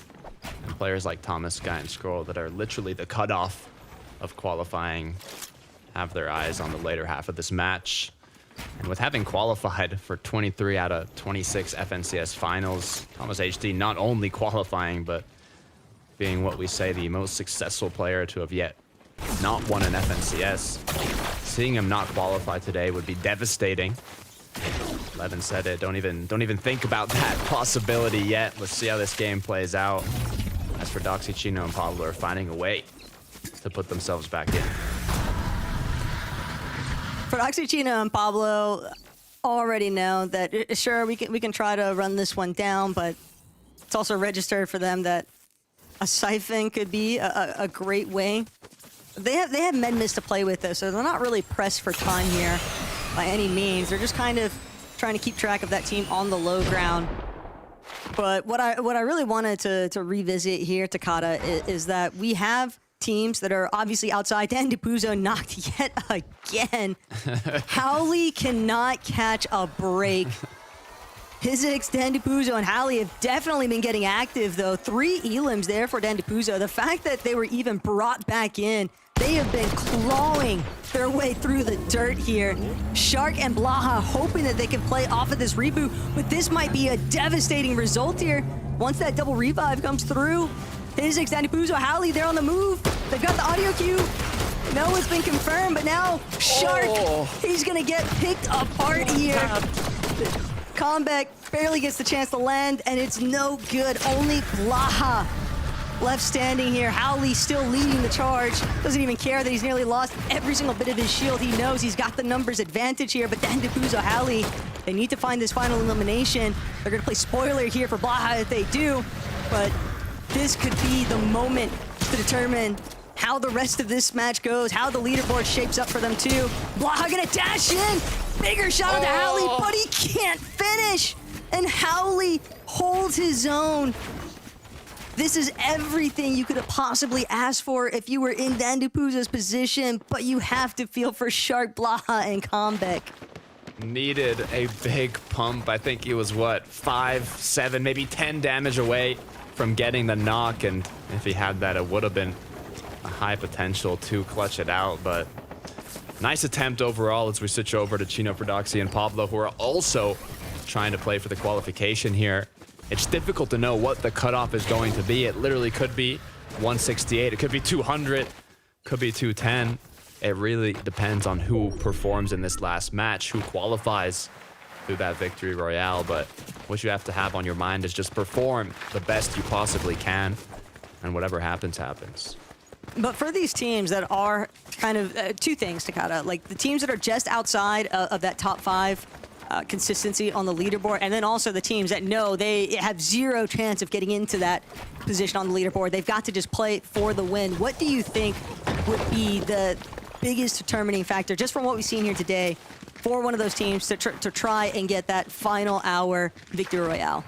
It's take risks. A lot of those risks, you know, you don't want to take when you're playing for consistency, because obviously it increases your odds of getting eliminated early on. But if you want the win and you want your odds to be higher for that win, you need to have mobility. You need the mist form. You need as many dashes as possible. You need a good amount of materials, a good amount of loot. And for that, you might have to take fights. You might have to go for those eliminations and not just, you know, do a bit of damage here and there. And being able to not only take those risks, but come out on top, have a good amount of loot, and set yourself up in the later half of that mid game to then take the risk once again playing for high ground. It's not easy, but it's what you have to do. Taking a shot on yourself. But when it matters most, all these players know, especially if you want to be a contender in that grand finals lobby, you just have to find it, dig deep. But for right now, Trulex, Teeny, Sveen, they've had a very consistent day. And I think that that's really all they're looking to replicate at this point, Takada. Just spraying teams, making their approach from the back of this edge of zone, doing a lot of good work even at holding some of these teams. I'm sure their surge has got to be looking healthy, and I know one thing that kind of dragged on them in that last lobby was they were having some issues with Jez being barely above that surge threshold. So it forced them to maybe play inside of the low ground for probably a little bit longer than they were hoping for. But I do think it's interesting that today we have seen wins being forged both from low and high ground. Yeah, well, luckily enough for this last match, they shouldn't have much to worry about with the zone pull that they just got. Dead center in an elevated position. Now they'll have more than enough option to these players around them. Rotating on in. Kovacs, on the other hand, 93 points. It's going to need to be a big one. Maybe a second place with enough eliminations, but you know they kind of have to go all or nothing here. You still got to build those points off the eliminations. Still got to deal with teams boxed in those elevated positions too. It's not going to be easy to move through this landscape. And sure enough, Kovacs already eating a handful of tags there. Force the pause, use up one of those shield potions. They do at least have those dash sprite charges to work with. So that could definitely help them cut towards the front side. But it looks like their intentions are definitely to try and stick to low. If you're Sky Scroll and Thomas, I'd be feeling pretty good right now. You just cannot make any grave mistakes. And with the experience this trio has, I'm not really too worried about it, to be fair. Play it by the book here. They don't even need a win. They just need to get a decent placement in this final match, and hopefully none of the trios that are kind of way down below make that risky play that we were talking about previously onto Thomas, Sky, and Scroll. It's just interesting to see all the different points of elevation that some of these teams are kind of getting stuck inside of. Howley looking to wrap around this mountain face. He only has one charge left, though, in the mist form. Takada losing that mobility. If they're not able to find a dash right or some other form of movement, things could get very problematic. And considering how far they've come, after that start, Takada, it is incredible. Surely they've got to have a little bit of momentum working in their favor. Surely, right? As I might have spoke too soon, Thomas was cracked, but doesn't seem to be too much of an issue so far. It's almost okay for them to use a bit of extra mobility when they get kind of an unfortunate zone pull like this one. Literally opposite side of the map from where they were based up, so even if they use a lot of the mobility, their goal doesn't necessarily have to be to win this game. It's use all their materials, use all their heals, and get as far as they can with that. You want to talk about materials? Howley, his extended Puzo, they are suffering currently. They're going to run smack dab into another team, also dealing with firepower. Shots coming out of Perhawa across the water here. Howley, his extended Puzo, though. They've just got to close in on these eliminations. They need the refreshes desperately. They're also below on the damage threshold. Big connection, though, out of Howley. There's going to be a slight difference maker here. 12 above now, so at least won't have to deal with the surge ticks between himself and Dandapuzo. But losing Hizix, now a duo, and they still need a strong finish here if they want to find themselves confirmed. But it's just all falling apart. Dandapuzo now trying to break through this last line of defense into the edge of zone, but hardly any material to work with, breaking over the water. He's having to expend so much of his mats already, and he just can't get inside. Craig immediately forcing them back, and that might just be the end of their run here. Yeah, getting tagged by without having shield, it kind of shows that white tag to your opponent saying, you know what, come fight me. I have no shield right now. You probably have the advantage. And that's exactly what ended up happening. Thomas, though, was able to pick up quick elimination. 155, so they're still probably now even below that cutoff potentially with these other players that have been securing a good amount of eliminations. But this is where the pressure's on. This is where all these trios have to make it count. For Hawa, they have to recuperate a bit of that shield, but still looking healthy enough. But they've been sticking to that low ground. Surely, probably gonna also try and take notice of a team if they do look to base up on height. Maybe look for a later height take, but I want to talk about height. It's all Sky, Scroll, and Thomas HD. They are investing so much material, and for good reason. Very favorable zone pool for right now. It's going to give them a good leverage on the rest of this lobby. Teeny with that medallion, though. Dashing through. Goes by pretty much unnoticed here. And frontside low is now going to be Speed, Trulex, but Chino, Prodoxy, Pablo, they might have something to say. Unfortunately, they got to deal with the rest of the lobby first. This is not a lobby you want to deal with. 274 above is the good news, though, so they don't have to aggressively look for tags. But if the opportunity presents itself, why not capitalize on it? Issue is, like you mentioned, Taco, 7 builds.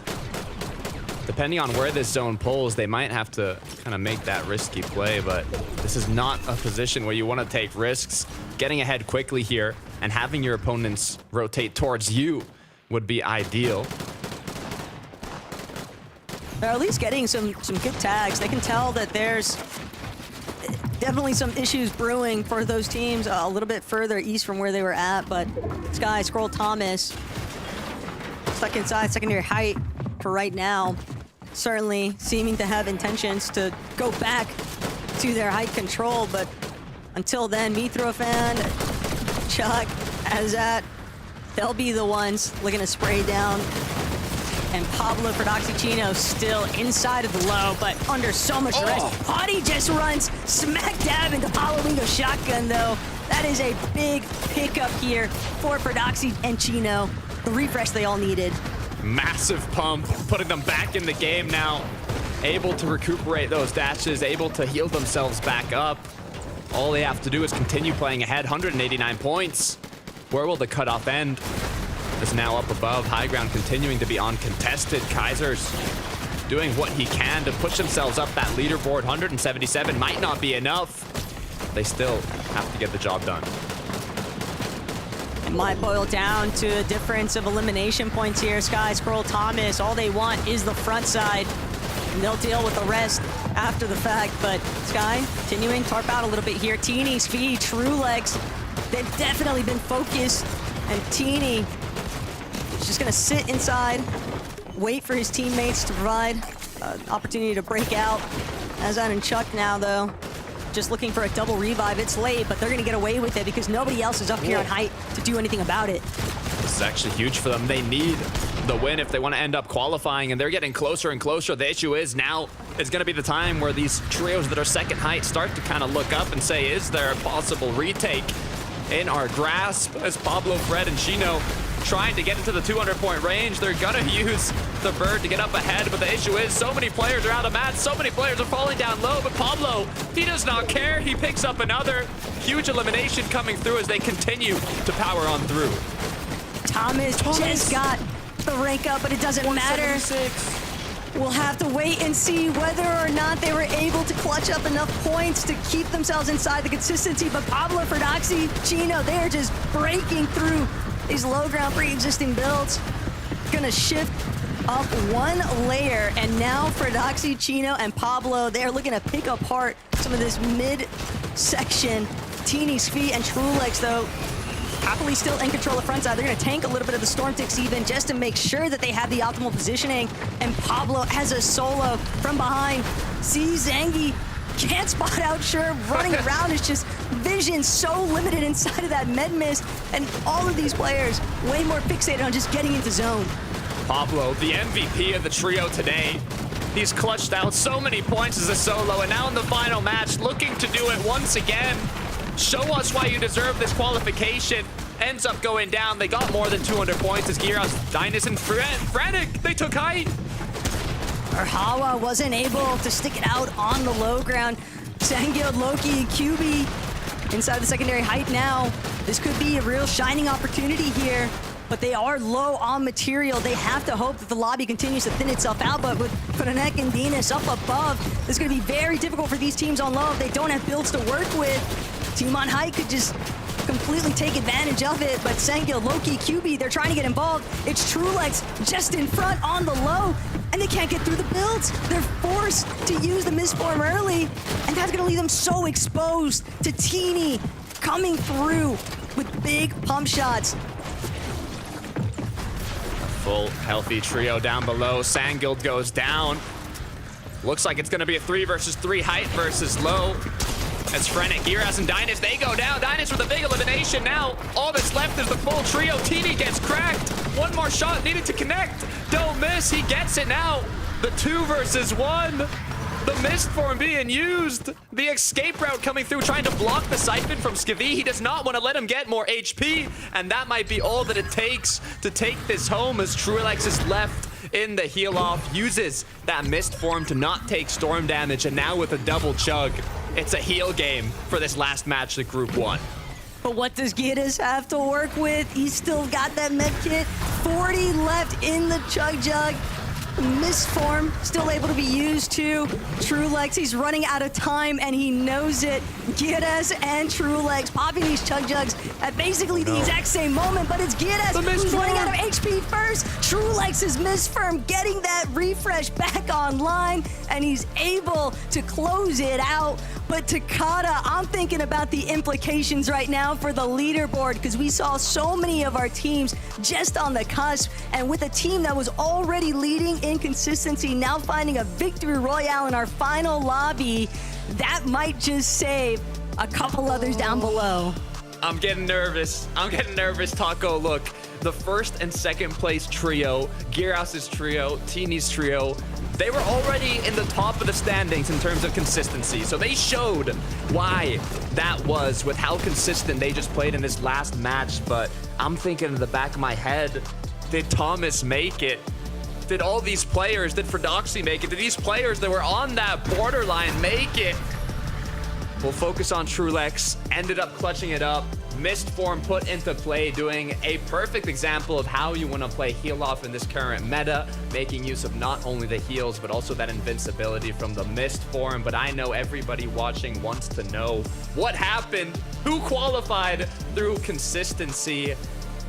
It has been a pleasure commentating this initial group. We still have 2 more groups to go, but that's going to be it for Taco and myself on the casting booth for now. We'll be back for Group 2 and 3, but we have to close this out on the desk. So Frankie, Levin, Mini, take it away. Thank you so much, Takata and Taco. I don't know how you're holding it together in that end game there, because I was just racking my brain going, okay, right, who's still in the top 10, who's just outside the top 10? Obviously, you want someone who is in that top 10 to get that victory royale, right? And of course, it went the way of Trulex's trio, a trio that actually, in the pre-show today, we had the biggest doubts about. They scraped through into the group stage, 97th in the play-ins, Levin. But now they're clearly a team that can pull things together when it matters most. Look, barely made it in, barely make it out. I mean, it is the runaway job, mini minor, for these boys, but they will absolutely take it. Yeah, they'll be happy with this. All that matters is getting there. And as we spoke about at the beginning of the show, these guys have so much talent. They have so much ability within the team that they can pop off when it comes to these major finals. When it comes to lands, they can do what it takes to perform well. And it's just about getting there. For Trulex, it couldn't have ended in a more sort of fitting way for him. We know him as the sort of heal-off king when it comes to the medkit specifically. And he showed us yet again what he can do when it comes to those situations. I mean, really nice way to wrap up the day for that team. Again, they have plenty to work on going into the major finals. Groups are always a different beast, but to make it out, decent performances, quite consistent on the day as well at times. I think they'll be happy with the result today. Let's take a look at the 5 teams who did book themselves a spot in the Major 3 finals via a victory royale. Obviously, we've just seen our 5th team to win, Trilux, Teeny, and Scree. But if you cast your minds back to the beginning of the show, Vanya, Marius, and Pixie, it was just a textbook classic game from those guys, Levin. Yeah, really, really well played. Honestly, I almost forgot they played in this lobby, man. They did it so quickly. They were in and out, and now we're probably just not even going to have a chance to watch them play or do anything now until grand finals. But it's fine. They're going to be a major force. They are reigning champs for a reason. Yeah, for sure. We know exactly what to expect from them, Minnie. That's the thing. But Vidil, Cringe, and Volko, we were not so sure going into this one, given Vidil's shock departure from Savage and Reason last season. Yeah, I was going to say, really impressed with how these guys played actually today. You know, we had a few questions going into it. I know I had a few questions about how they were going to play, how they were going to approach the games, and they seemed to be really, really comfortable down there on low ground, finding eliminations, finding frags. Looked like a solid, proper team. So really excited to see what these guys can do come the Major Finals. It's also really exciting to see this format reward some of those teams who just like find that kind of lightning bolt that they need in game. So Hyper, Ghost, and Jewel, they took our 3rd game of the day. And yes, Levin, you say that this is a team of players who've been playing a long time, but they don't necessarily have that much major finals experience. And now we're going to get to see what they can do in a fully stacked lobby in a couple of weeks' time. However, who else is going to be joining them there? We're ready to take a look at our consistency leaderboard and find out the other 5 trios to qualify. For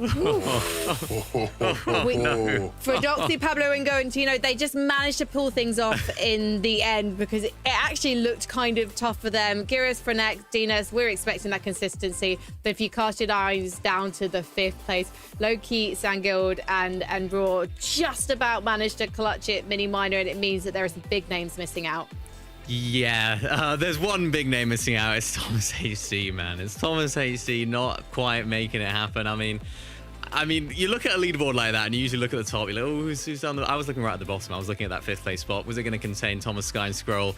It doesn't. They're going to have to do it through the last chance qualifier. Not ideal situation for them. So, yeah, really unfortunate.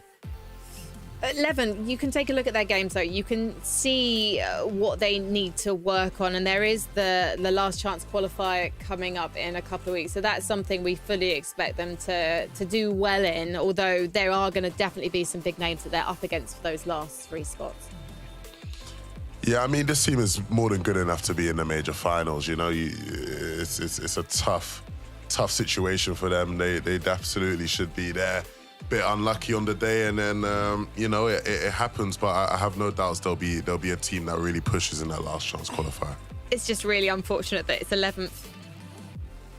It's just one place again. But let's move on and just talk a bit more about the teams that have made it today as well. Brajawa, Kaiser, and Maciek, they had some fantastic games, a couple of unlucky moments. But are you excited about the potential for this trio going into that final, Mini? Yeah, super excited. They had a couple of wobbles during this tournament, but they made it count there in that last game. So, you know, they're a team that can clutch up. Seemingly, they have the potential for it. So, intrigued as to what those guys can do when it comes to the major finals as well. And we mentioned Gyrus' trio with Frenak and Dinas. We were expecting those guys to do well, given that these guys have got so much experience of doing well in the group stage, consistency-wise.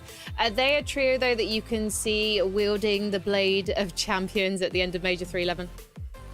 Not right now. Not right now. But look, these guys are in a good spot. I feel like they are sort of what Gyrus has been for a couple of years now. They're sort of the furniture of the lobby. You know what you're going to get out of them.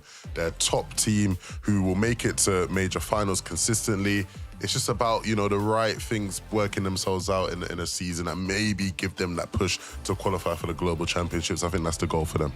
Yeah, can I draw your... Oh, yes. No, sorry, please go ahead. What I love about these guys, of course, they got together last major, and in major number 1, Gyrus was actually coaching Dinas and Frenek. So he actually decided to come on into the team. It developed a lot last major. They performed pretty well as well. And it just seems like this team are on that sort of upward trajectory. So to sort of give my take on it, I don't think they're necessarily a team that can win an FNCS yet, but don't be surprised if we see it maybe in a couple of years' time. I'm sure we'll talk about it when we come to the finals, but also Rax, Pelusi, and Zangi. I didn't know that this was a trio that existed prior to the play-ins. I was interviewing Yanis, who Rax had been practicing with and playing performance evaluations with, and suddenly he's playing with Noah Riley again, who he played with in Major 1, and Rax is with this trio. So it's brilliant to see them doing so well. I'm going to go off and do a bit of nerdy research and find out more about how this trio has come together and done it so quickly. But in the meantime, I want you guys in the chat and watching around the world to let us know your predictions. Reach out. Who do you think is going to be seeing all of our qualified teams in the Major 3 finals? We have groups 2 and 3 coming up next weekend. And of course, tonight, we've got the North American action. Yes, Zeke will be geeking with the gang. So please do keep it locked here. They'll be here in a net for a couple of hours. Levin and Minnie, thank you very much for being brilliant. And thank you for putting up with me. That's not just to those guys, that's to you as well. We'll see you later, but stick around, as I said, for North America. See you on the battle bus. Sound that horn.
If you miss, you gon' regret it. Before you crawl, know I'm running it all. I'm built up like a pharaoh, now they praying that I fall. Through shadows, been burning through these battles. No weakness in my body, need to know you better ask somebody. Already, I consume the petty, it's plenty. I leave a penny for thoughts about how I'm living. Hey, turn up the track, going deep, I'm in the zone. You know I'm about to go, harder than hard to go. When the lights shine bright, that's my show. Burn up and see the glow, I'm gonna make it. No, it's a rap, got the match built like a pro. You know the legends go, harder than audio. When the lights shine bright, that's my show. Burn up and see the glow, I'm gonna make it. No, me off the top, no way. I came and called my name. I gave my life into my place, earned everything that I claimed. Nothing ever could replace me. 3-4-3-4, square dance on the floor. This is not a ball, I'm above it all. Start, I see my glow up where you supposed to go. Proceed on the low, can't lose if I'm to go. Leave me in the zone, I take your mind and then I snatch your soul. Turn up the track, going